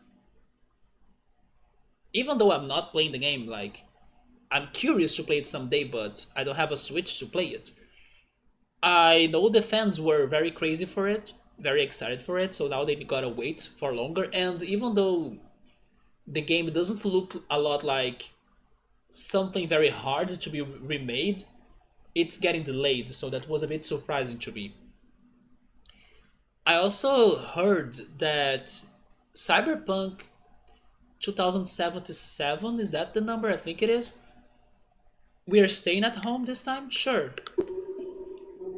Is getting a specific version for the PS5, and then it seems it's been on development for a whole year, and then people are expecting it to be without the bugs or like much better than the PC and previous generation releases. So hopefully they will be able to make it right this time. And then the other thing I saw that happened was the release, not the release. Oh yeah, two things. It was the announcement of the GTA trilogy remastered, but then the pricing for it is kind of high, right? It was a bit pricey for, you know, GTA games that have been there forever in the market. And also they confirmed that God of War is coming for PC. So I know that some fans are also very excited for that. Some thinks that it has the same engine, and then it has the game redone on it, that engine. And then you can't really say the graphics have improved. That's bad. The cutscenes are the same ones, but you can see that there was a small change because before you only had a single video, but then on this version you can also see the weapon you have equipped, and not just the, oh I see, not just the regular or standard pistol. During the cutscenes, right? When the cutscenes play, you can see that you have your equipped weapon during it. That's cool. That's a good or nice touch. We have the television in here.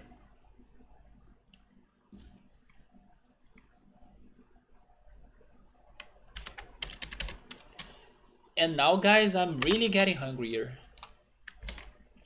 I'm not gonna lie, I wish I had pizza today. Yeah, my belly is now it's now making noises.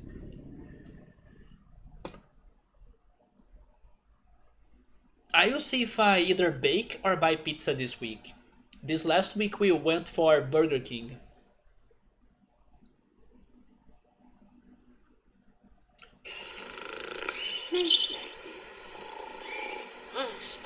I could go for spaghetti as well. I do have the spaghetti noodles. It's just a matter of really cooking it.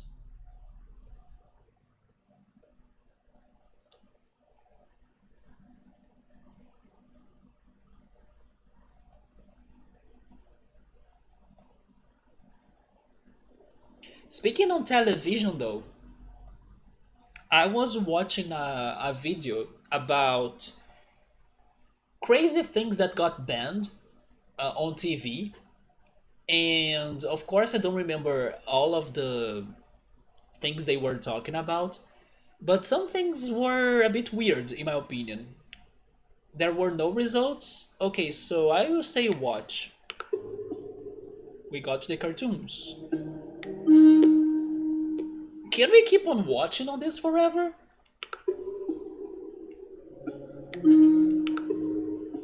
News. Okay, regarding the news, we have checked those both options, right? They are going to talk about the warlock. He's evil. Wait, now this is new. The where, they are going to say the tower, so I think I will skip it. But the hero, we don't know about the hero. You? Okay. Reruns. There is more to the TV. Sitcoms. I do have a feeling this is going to be a bad ending. And then we are going to get an achievement of like couch potato, but I'm going for this. We are back to the news.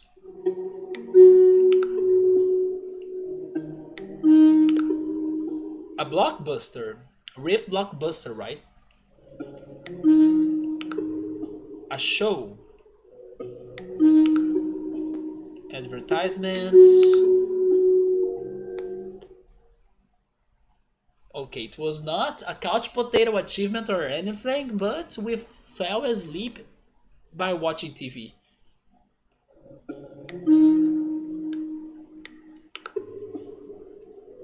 So there is a somewhat death in home or at home. Do you guys want to stay again?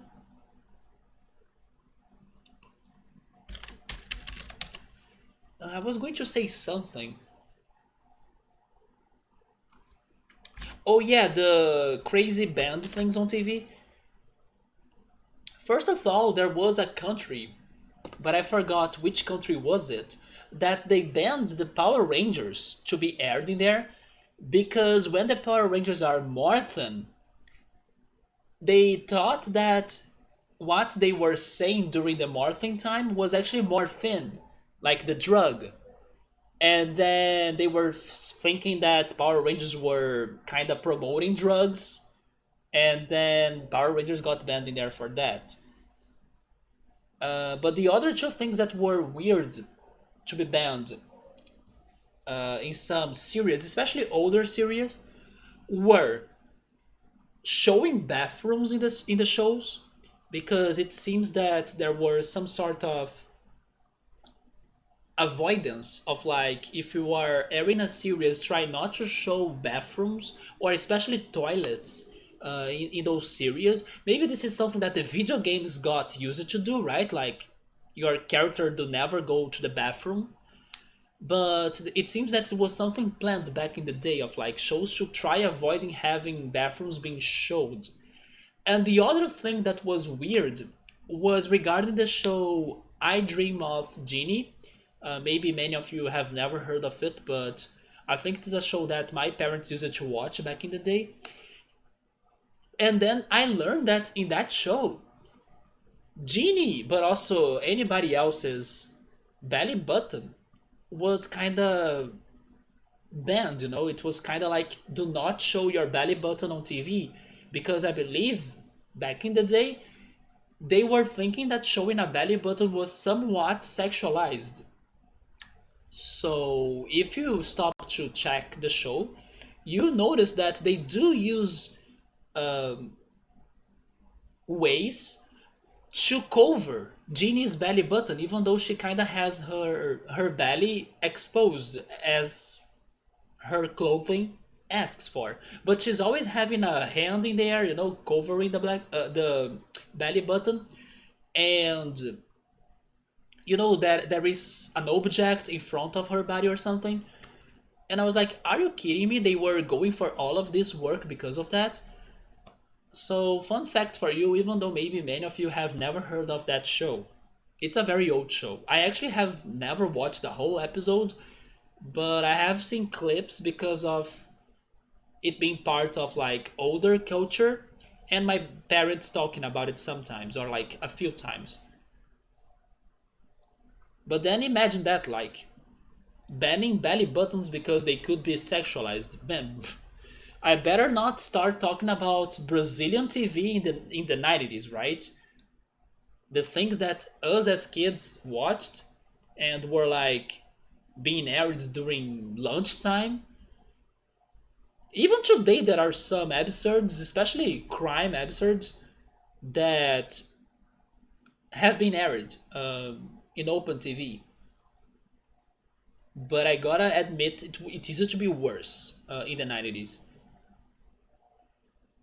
But at the same time, I can't complain that much. There were some good 90s shows, and I think I had way more fun with the shows in the 90s than I would be having today.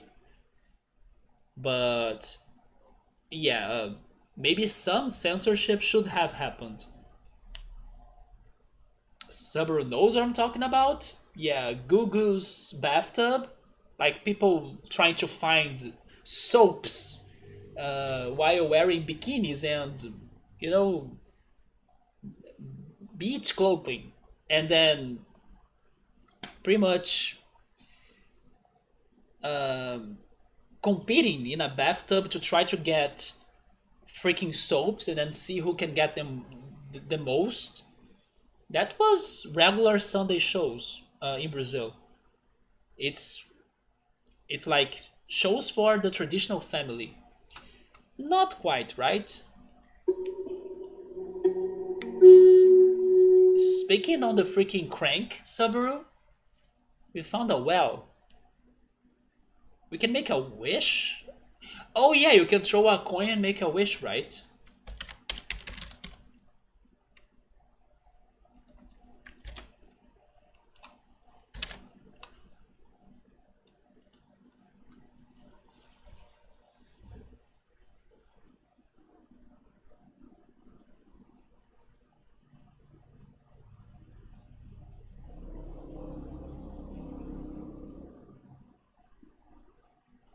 If this happened before, honestly, I think not.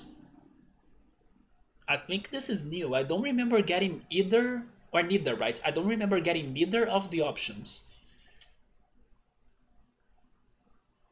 If I were to choose, I think I would go for the pulley.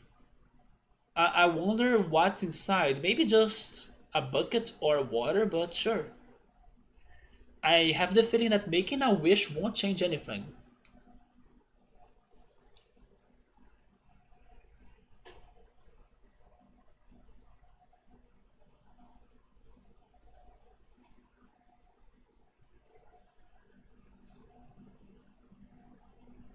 Yeah, let's check this out.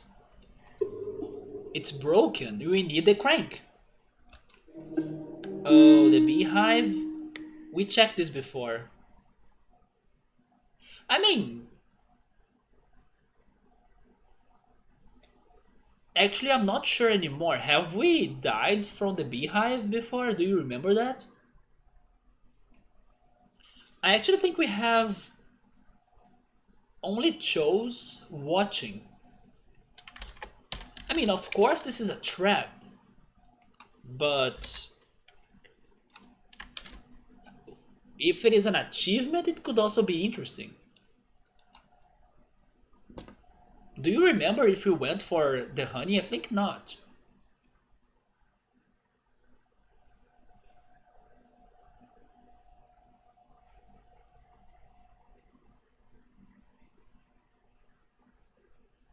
Yeah, we have only gone for watching, right? So, do you wanna die for science? I mean, what if it's not death? But knowing this game, it is death.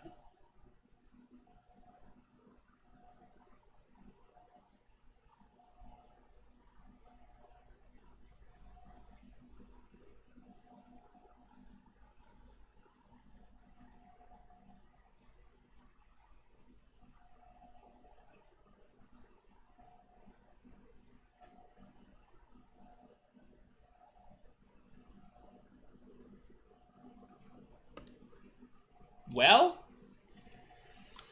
this is for science, guys. Not an achievement, though. We should throw honey on the warlock and then we can make a bear to attack him. Damn. That sounds very. That sounds like a very evil plot, to be honest. A very good suspense suspense movies villain plot, like maybe Hannibal or something. Um, I mean, let's just leave home. The road. Okay, we should examine.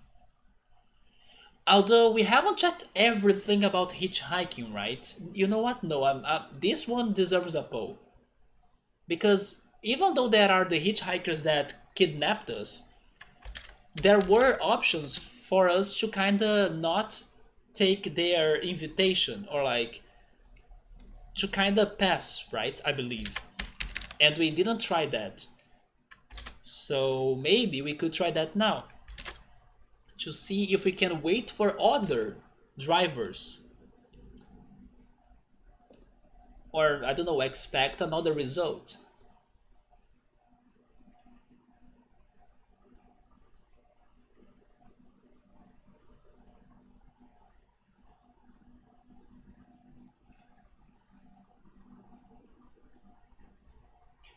Several months ago, I posted a link of this Brazilian YouTube channel. Uh, Wait, my connection is bad? This Brazilian YouTube channel that's called Gameplays Cassie, and it's because he pretty much gives us updates on sales and discounts and free games and stuff. And mostly thanks to him, I'm getting all of the news on free games and posting those free games on Discord. But as the Steam Summer Sale is coming up this week, and as you are looking for games to buy with the Steam gift cards you got from me, I would recommend you maybe checking his video for the Steam Summer Sale when it's out, because he will pretty much make even sheets that have like comparison of prices from before the summer sale and if they are the uh, lowest price ever on Steam. He has a lot of good things for you to really analyze the prices. So I would tell you to check him out this week. Oh, okay, so you are already following him, so you know what I'm talking about. There we go. Yeah, stay alert for his video for the summer sale because he definitely does the whole job of like comparing the prices and telling you if it is a good deal or not.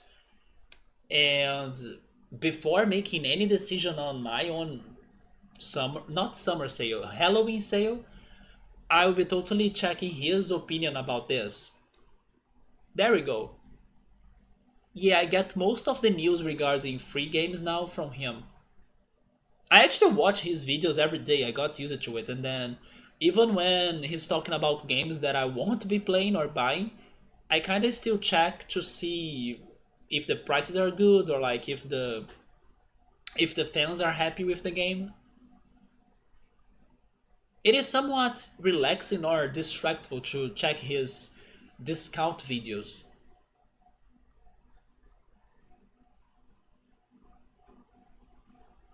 And it surprises me how he manages to have a video every freaking day. Like, you don't have sales or free games every freaking day, but he still finds content.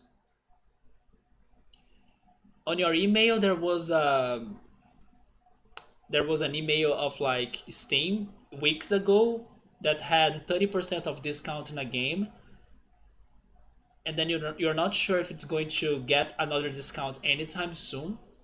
So you have been checking on Steam from time to time. Yeah, I also pay attention to my wish list emails, like when the games that I want get on discount, and then Steam sends me those emails. I take a look at them as well. Half of his video is to repeat what he said in the previous video.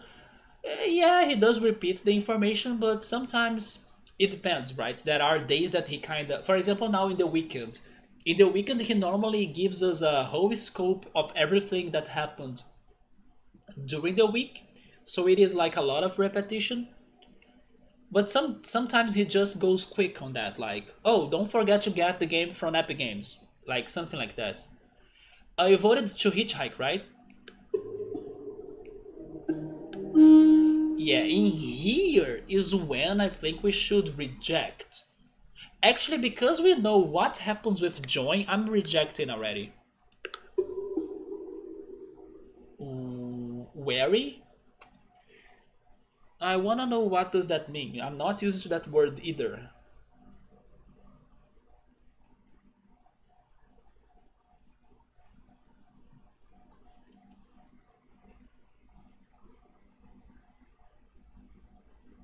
Oh, really? So it's pretty much being cautious, wary. Oh, like stay aware or something? That makes sense.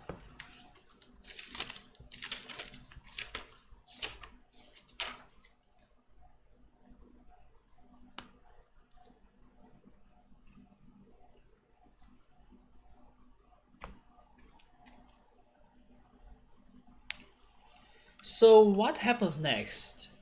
The map is back. We still haven't folded the map. Although if we study the map, we can kinda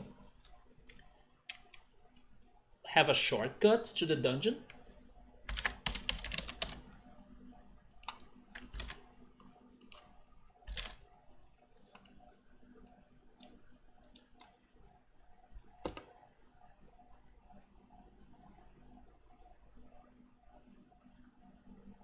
But then again, I have a feeling that if we don't have a shield, the warlock will kill us again.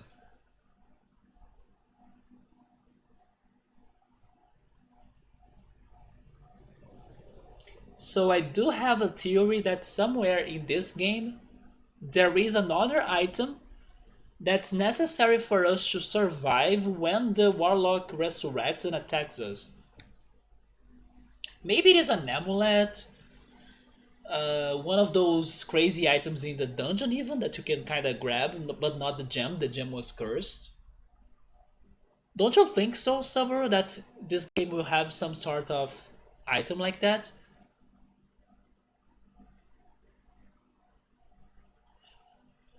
Because maybe by picking the second O from the fireball moment, we are folding now? Okay.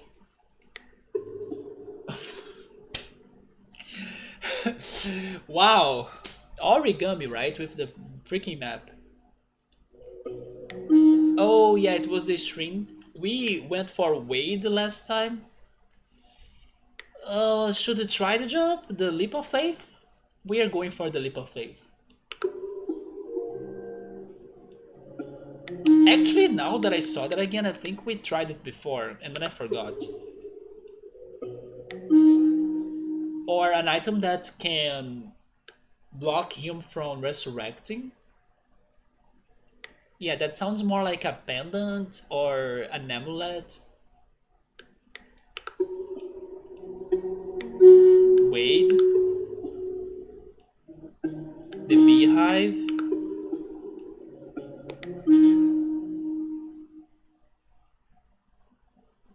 Let's try wish now. Hopeful. The sun.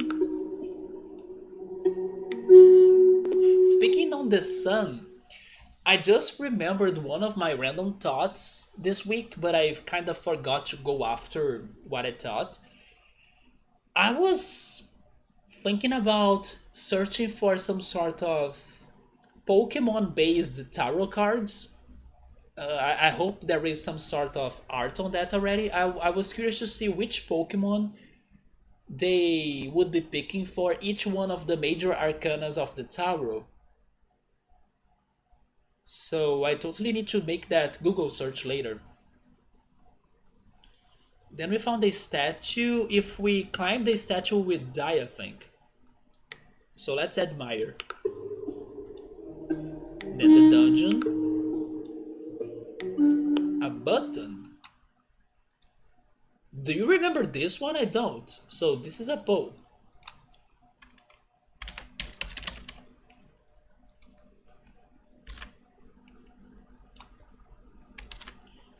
Magikarp is like Pisces. Wait, but Pisces is the horoscope. It's not the tarot card. Well, I mean, that's also a very good idea to try finding some sort of connection between Pokemon and the horoscope.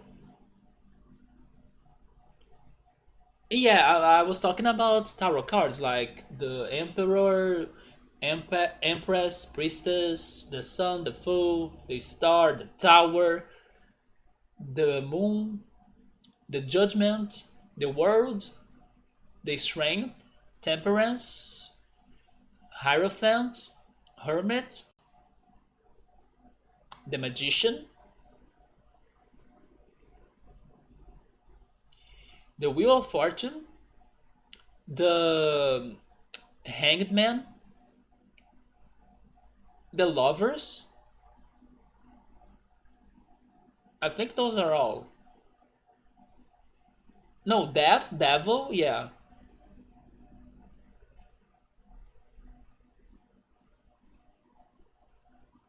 I think I got them all. Maybe most of them. The Chariot.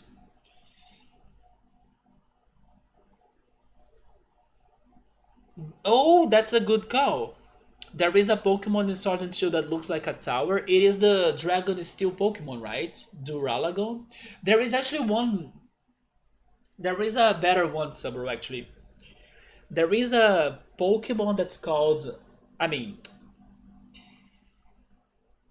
there is a Pokemon kind of like Monster because he's also known as an Ultra Beast.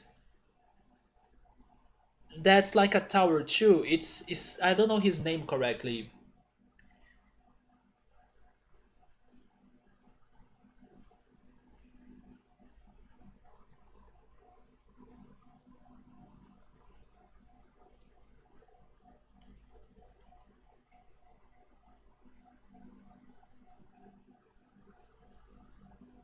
But it is this guy. Wait. Istakataka. That's its name. Istakataka. In my opinion, this is the perfect tower Pokemon. He even looks like a Zelda Guardian now that I'm thinking about it. Yeah, this is an Ultra Beast, but it's also a Pokemon, you know.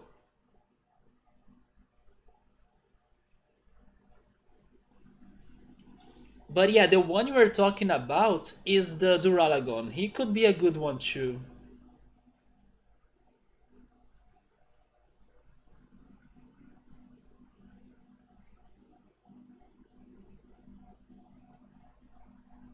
Yeah, you're talking about this guy.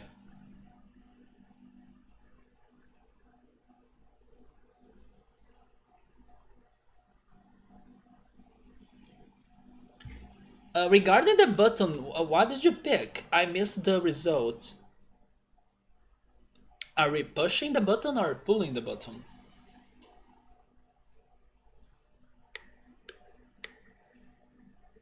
Yes, I do not remember this option before. I mean, maybe I do remember it now, but I totally don't remember what we picked.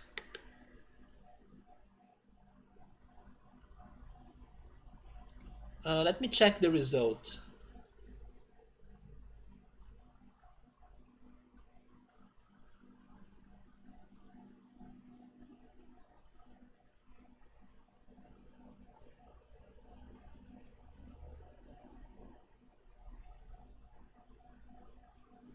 Oh man, you know what I wish I was having for dinner now?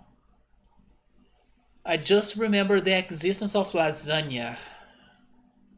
Dude, I wish I had a bolognese lasagna.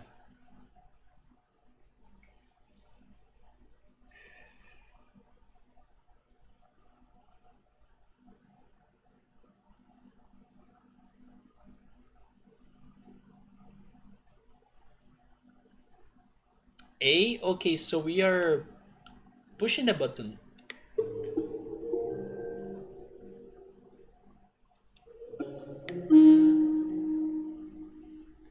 I'm not sure. If pulling could be for a lever, it depends, right? For example,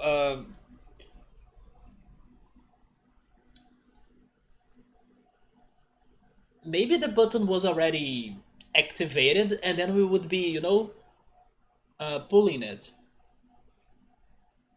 making this movement. So it can work too, instead of pushing the button.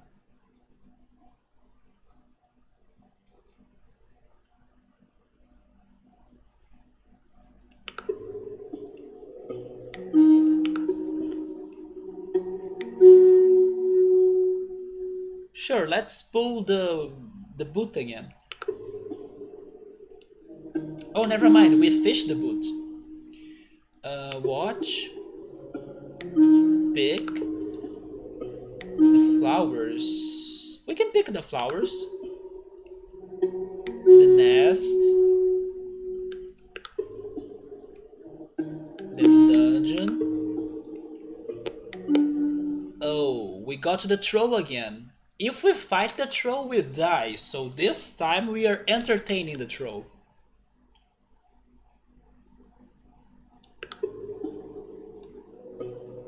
The button. Impossible. But we are still alive then. And then maybe Saber was right, like you cannot pull the button. Impossible, it's for levers. Wire. We totally jumped over the wire last time. But as this is a new situation as well, it has a new situation. If you guys wanna get zapped,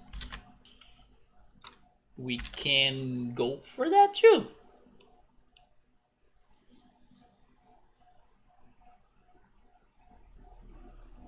Yes, I see no benefit on touching the wire though.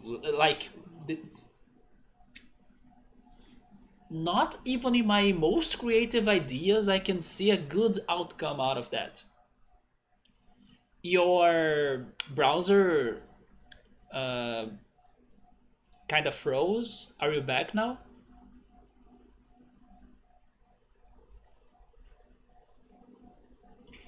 I think we should go for jumping like before, right? Or are we, I don't know, kill ourselves for science again? Subaru is a scientist. He wants to go for. We gotta see what's to happen, yeah. I mean, it's a straight death. If we survive, I will be surprised. Straight death.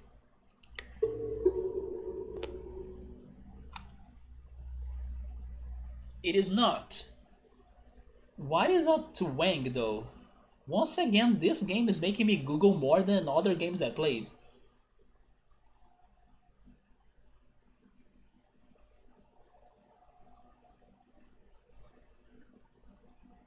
Oh, really? It's to vibrate?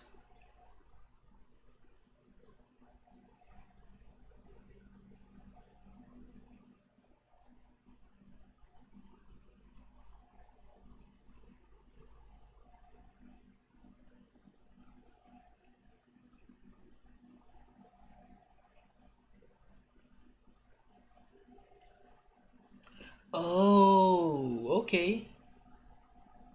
It is a noise, but it's like a vibrational noise. You know our Portuguese onomatopoeia of like toing when you have a somewhat elastic wire and then you kind of stretch it and drop it. It makes that sound. I think that's the idea in here. It's like a noise of something that vibrates or could be elastic as well.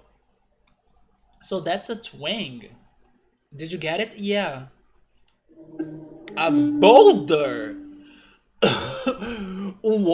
Yes, right? A boulder is coming into us. What should we do? Walk casually like we are, I don't know, a fighting type Pokemon to break down that boulder, right? A freaking boulder and then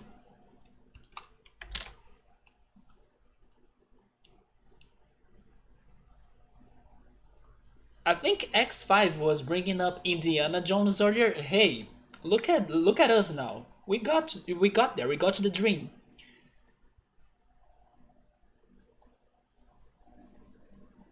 Oh yeah, by the way, speaking on accidents that happen during sets, like movie sets, I remember two other things that happened in other movies, but they were of course not like as serious as somebody's dying, but they could have had like a worse result, even an almost death. And then I forgot to bring this up during the streams, right? So today could be a good moment for that. In Back to the Future 2, when Marty McFly is like in that Western based past, um, there was a scene where they were kind of hanging him, and something went wrong during that scene that he was actually getting hanged for real. And thankfully, he did not die or pass out. Actually, I think he passed out after the scene because he was like not being able to breathe thanks to the rope.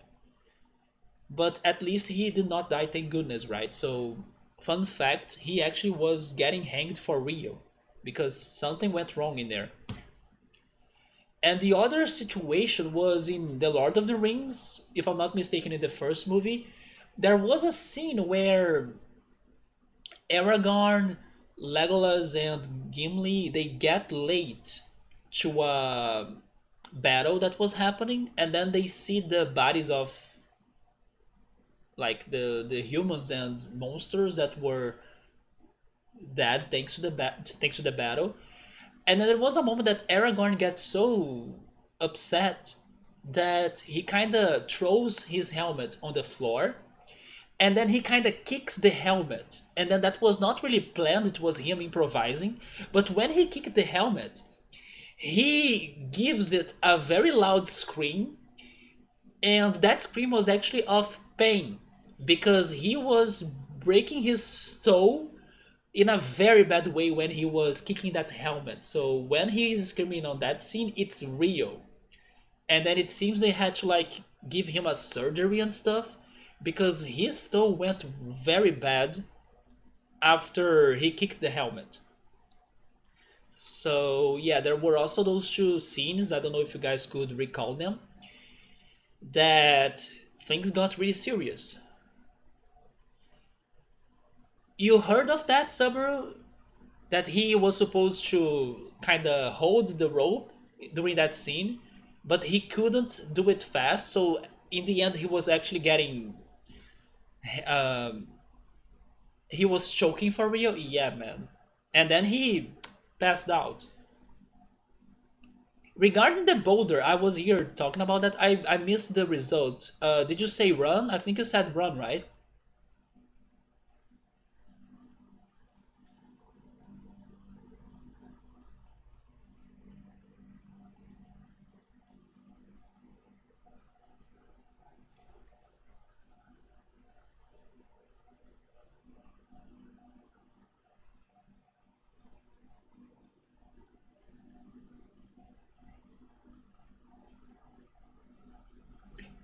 Oh, actually, what you're saying is that you remember the video.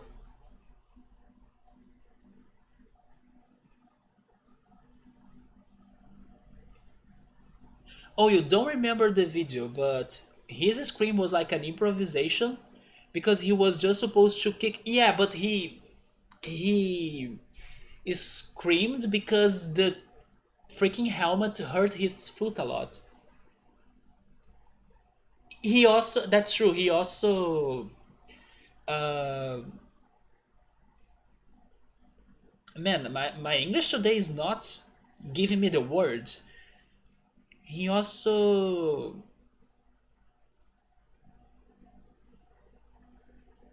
um, I'm googling this. I want to remember it.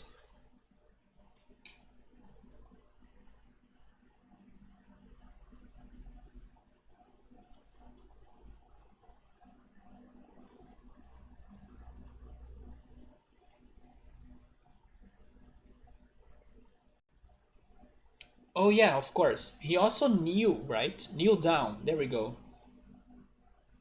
He also kneeled down because of hurting his finger or like his toe actually. Yeah, you went for running. There we go. Rolling. Run. Never mind, Subru. We did find this before. Now this is sounding familiar. Don't you think?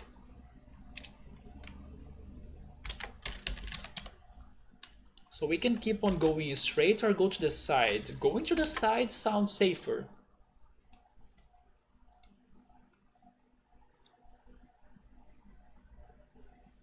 I'm still very curious about the Lord of the Rings series from Amazon. Run, Indiana! Run, Leon! You don't remember?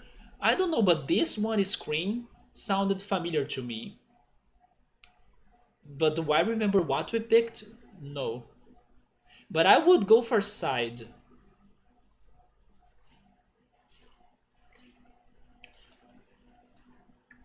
Because running straight won't change anything. Like, this is not Crash Bandicoot that in the end of the chasing level, there will be a huge pit where the dinosaur or the rolling stone or the polar bear will fall into and then Crash Bandicoot is safe, you know? No, this is not Crash Bandicoot. So you gotta kinda change the path. I do miss playing Crash Bandicoot, by the way.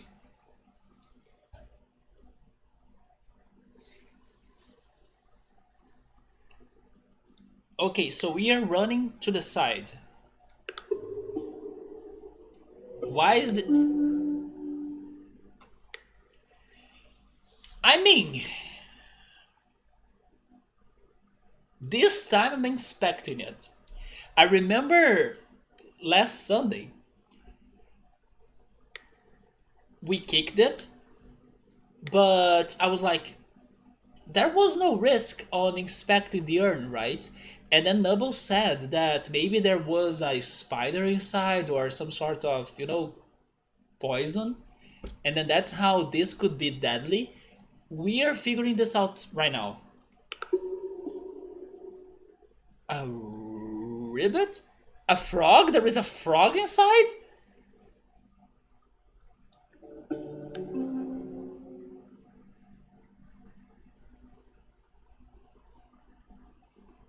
I'm now confused, and this is a continuation of the urn, so I don't know what to do. So let's get the help from the chat.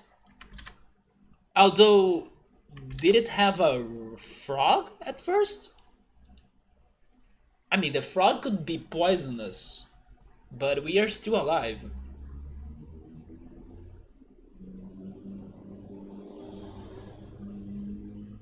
I'm confused, like we were just inspecting the urn and then it says ribbit. Oh, wait a minute, maybe that's it. Maybe there is a frog inside of the urn. But then last time we kicked the urn and then we smashed it. How did we not see the frog inside of it then? But yeah, in here it seems there is a frog inside. Should we free the frog? Or should we, I don't know, just keep on going?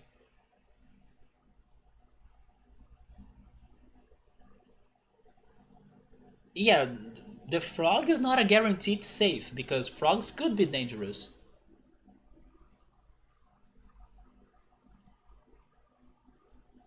We smashed the frog as well, do you think so, with just a kick?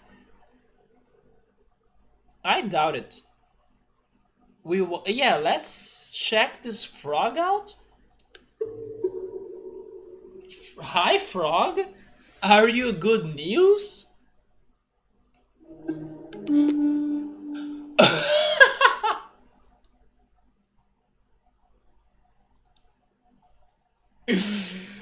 Okay, this is fantastic.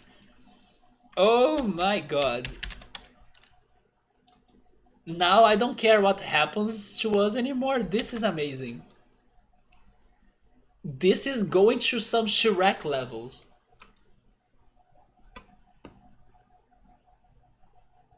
I mean, if it is a poisonous frog, then kissing the frog is like no go. You were thinking there could be this option? Are you kidding me?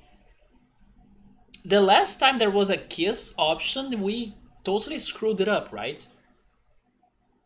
And then we got the friend zoned achievement or something.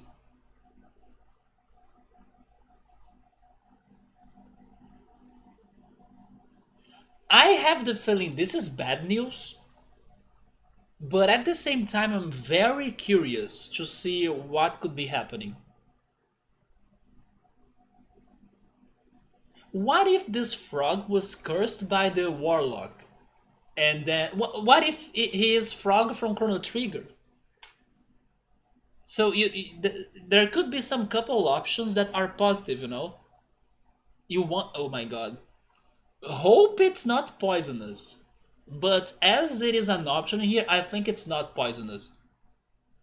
There is a transformation happening here.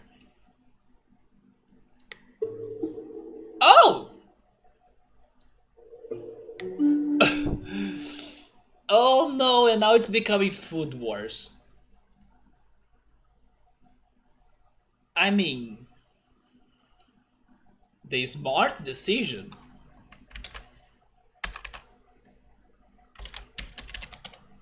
You know which one is, right? Because we learned from our past what could be happening if we take that one option. But then I wonder, could the princess be, very helpful regarding giving us some sort of either advice or like if we bring the princess to her kingdom, could it be like a new area to explore or something? A princess inside an urn as a frog. And then you guys kicked. Oh my god, you guys killed the princess. You guys killed the princess last Sunday. Dude.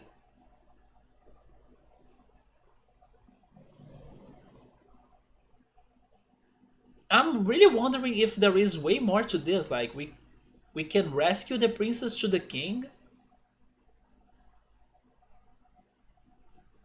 Yeah, the games bar was not even in the half of it. That's true. Yeah, thank you for that option. She's grateful.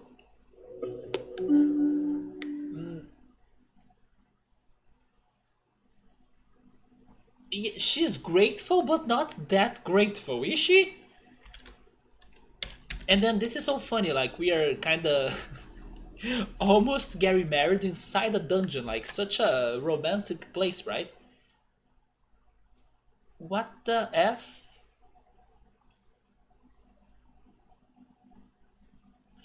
For some reason, I have a little bit of, let's say, I do have a little bit of beliefs that this could actually work this time. But at the same time, I don't know if that's what we should be doing though. But because of the previous situation of saving and rescuing we even kissed the princess already. So I have a feeling this could work. Also because if the other situation did not work, the chances of this working is higher, right? But at the same time, this could be an ending, and then I don't know if I want to see this ending in here per se. What if the warlock is the king? That's true. I was thinking too small, right? You do want to try the. I do think this could work though. Will they have a double friend zone option?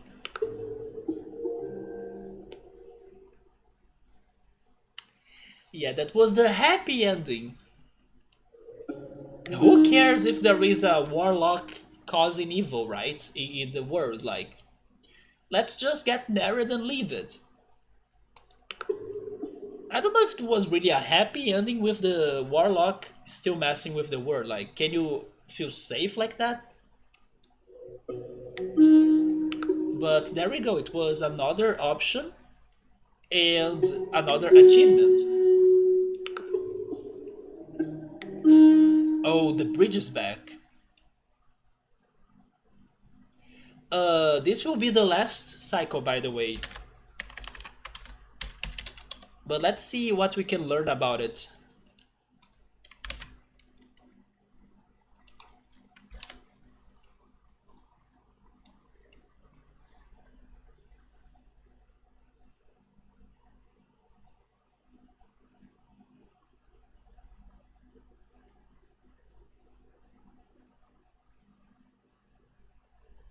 Computer?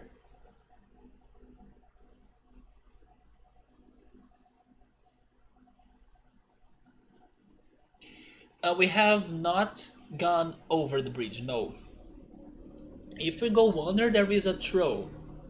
But we could go under the bridge and then not fight the troll and see what's past it, right? But we have not tried going over the bridge.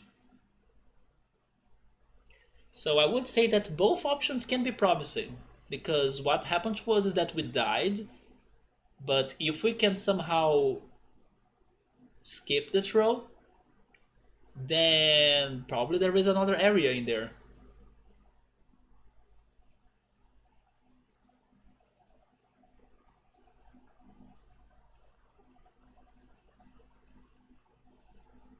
You wanna go over? Sure.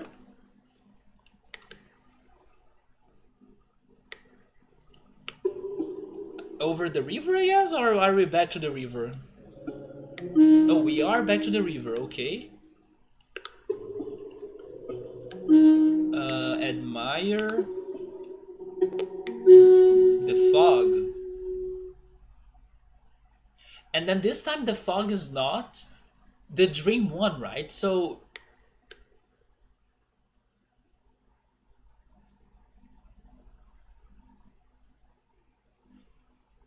we are entering, right, Suburb? Because last time we had fog in the nightmare, and when the fog showed like this, we avoided it. So this time we are entering. It's vast, hazy. Yeah, this is new now.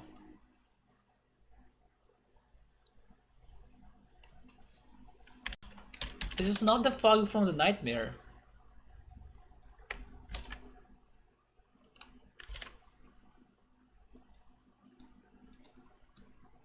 Hazy Mazy Cave from Mario 64, maybe?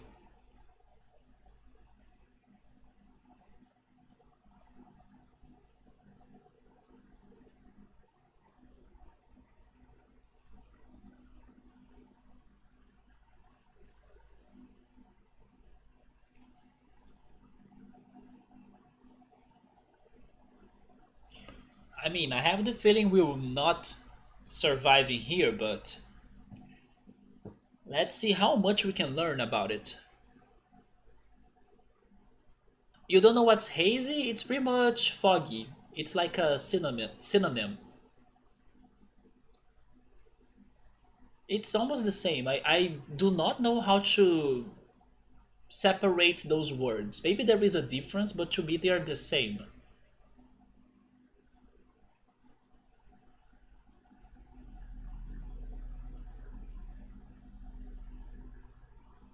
The structure, you wanna check the structure? It's dark. Oh, we have found this before.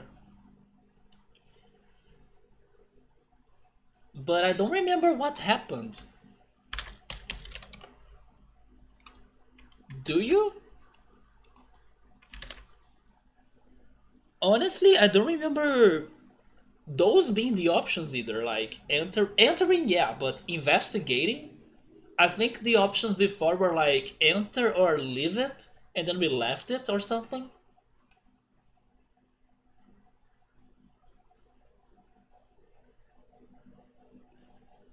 And I think we did not enter, that's for sure.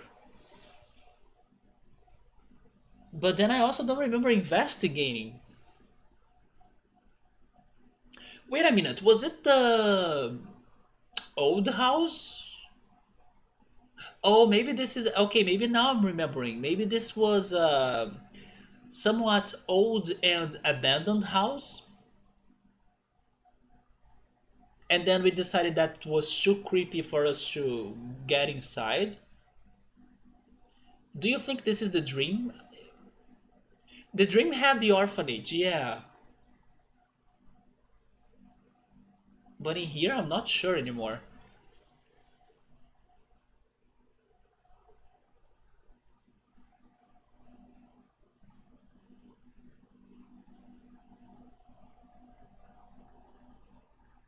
Investigate. Let's see if they're going to talk about the old house or like the abandoned house. Yeah, we have seen this before. Double checking. Enter. Oh, it is locked. But it looks empty. So is knocking on the door going to make a difference since it looks empty?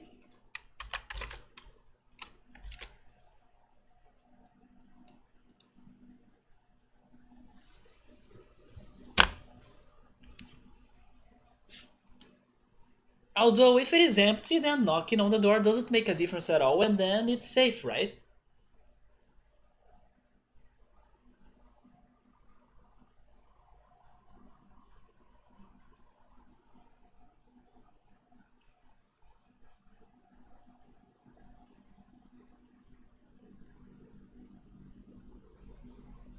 So should we go for that?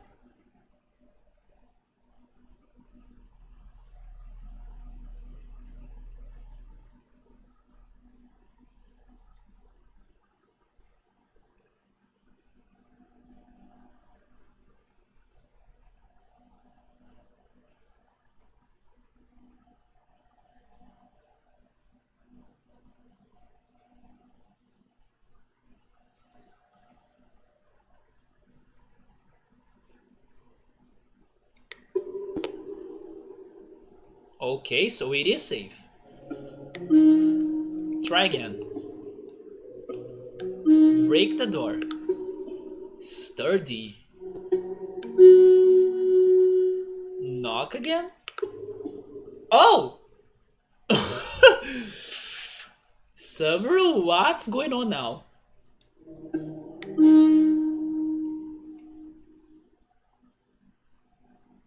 Oh my god.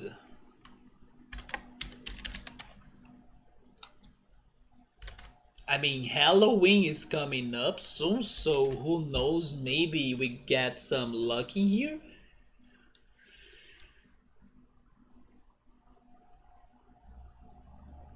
You see, it's what they say, third time is the charm. We knocked 3 times and then somebody showed up.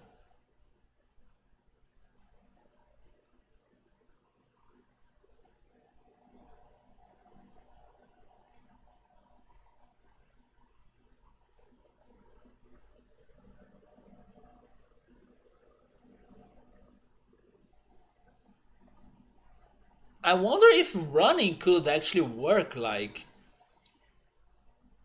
if a witch sees us running from her, I think she would not allow it, you know? She would assume that we were probably up to no good, and then she would attack us. So actually talking to her could be better in my opinion, because at least we could have the chance of negotiating that um, we were there just passing by or something. I agree. I think talking sounds the best option here.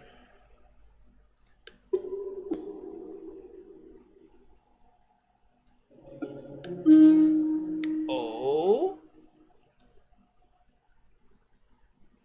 yeah, there is also that, like knocking on a door and then running away, it's not fun or not good. I think she would react to that, like, oh, you are here to bother me or pester me, so here's a freaking curse on you. But then now it's like if you are in hell, hug the devil, right? So that's my idea of this.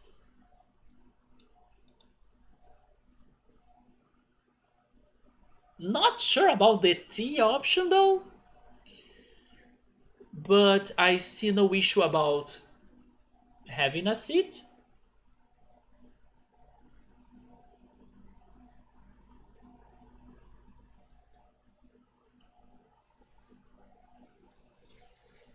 What if the witch can be the answer for avoiding the fireball?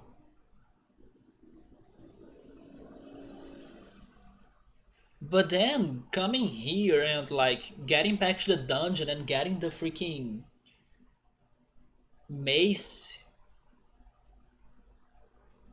and also being up to like RNG to give us those steps, doesn't it sound too much for us to be doing?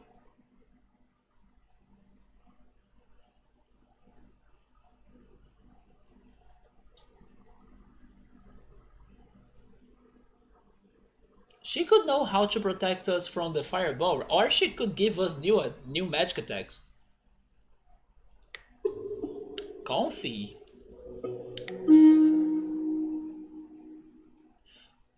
I mean, Subaru, I will not go for a polling here because out of those two options, I think we are too invested on this, right? So I'm going for talking. Stories, although they are kinda repeating this, and then maybe this could be dangerous. Okay, for this second one, I'm going for the bow. Because when this starts to happen, it's like, you will die. So, do we die to this? Or do we live in here and see what's else in the fog?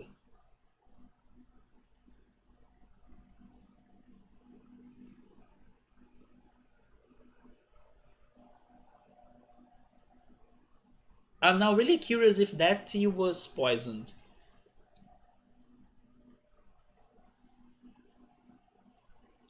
Why would the witch not open the door at first, though? I would talk to her once again.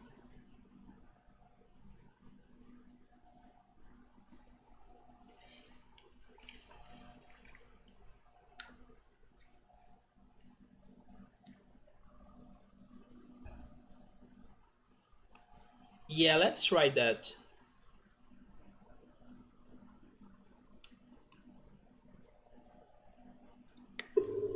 More stories. You said once again. What about a third time?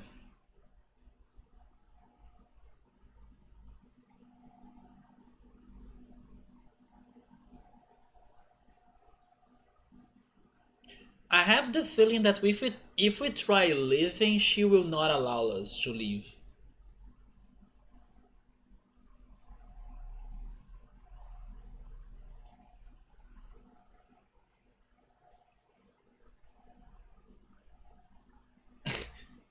in the worst of situations or possibilities, you will be marrying again. Marry the witch?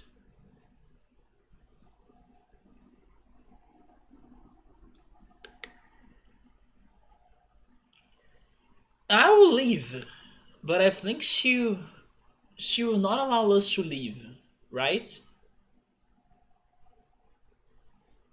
Although it is very tempting to talk again. But at the same time, if she could be helpful for us, probably she would have already done that help, right? She's a witch. Nobody said if she was ugly or evil. Yeah, but then uh,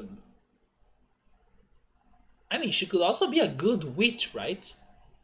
Like Sabrina the Teenager Witch, or Kiki from Kiki's Delivery Service, best Studio Ghibli movie. Which, by the way, the most recent Studio Ghibli movie that's going to be released, and that's going to have some CGI effects for their first time, is going to be released on Netflix next month. So I was happy to know that I'll be able to easily watch that movie, even though I still gotta go back to the other Studio Ghibli movies that I'm missing. The newest work will be right away on Netflix. I don't remember how it's called though. Subaru, I will talk again. Even if this is a bad decision or like a death, because we gotta know, right?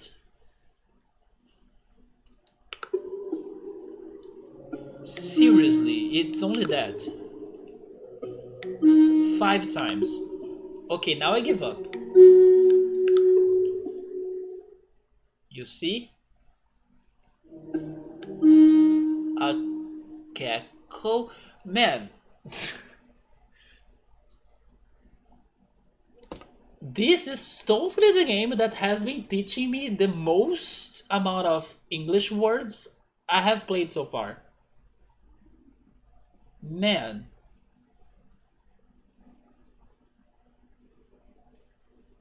Oh, okay, so that's a cackle?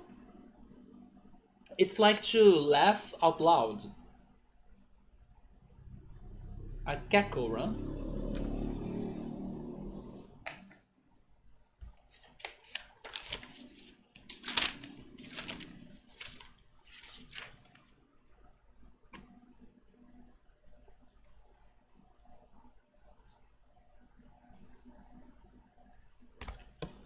We can fight or flee. I mean, we cannot flee.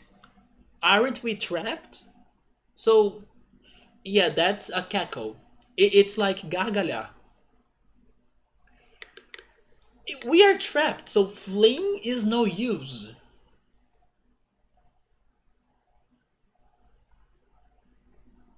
Unless we flee into somewhere else in the house. I mean, we can try fighting, but I have the feeling she will transform us into something else. What if we were able to actually meet the witch? Because, oh, never mind. The princess cycle happened in the previous cycle, not on this one. But I was wondering if this witch and the princess were connected, you know? Unless there is something on this game that after getting to some results, some other results are unlocked.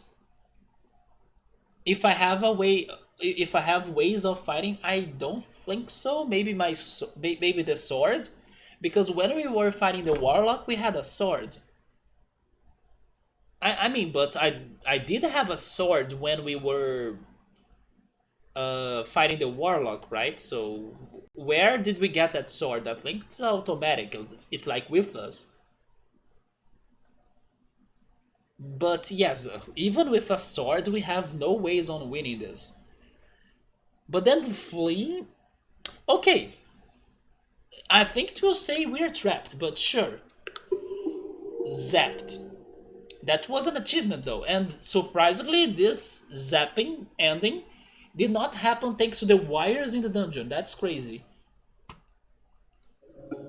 But I think that's enough for tonight. Let's go to the menu and see how's our progression. Okay, now we are almost getting to the middle of it, and thankfully we progressed a lot tonight, mostly because of um, like fast forward or going faster through the things we already knew, right? But yeah, now we are almost getting to the middle. So if we keep on up this rate or this pace, I think we'll be making a lot of progression on the next cycle or on the next stream. Because yeah, we are getting to know most results and then we can keep on skipping them. So let's see if next stream we'll be able to either really progress a lot or have another fight against the warlock. You did not understand that situation regarding the sword. I think it's our, let's say, auto weapon, like I was saying. It will be always available in our inventory, even though the game doesn't point it out that much. But we did have a sword, so I think it's part of us. But yeah, guys, that's going to be it for tonight. So we almost had it, but let's see if we figure what to do on that fireball moment. Thank you so much for stopping by and playing Ord with me. Once again, this game keeps on being very surprising, even though sometimes you think something is simple, and then once you check it out further, it's like way more deep than that. So let's see which other stories or situations are waiting for us next Sunday. I wish you all a great night and a great week. Also, the rest of weekend too. I almost said weekend, but it's almost over. But yeah, have a great weekend too. Take care, stay safe, and good night. Also, go check the Steam Halloween sale, not summer sale. And goodbye.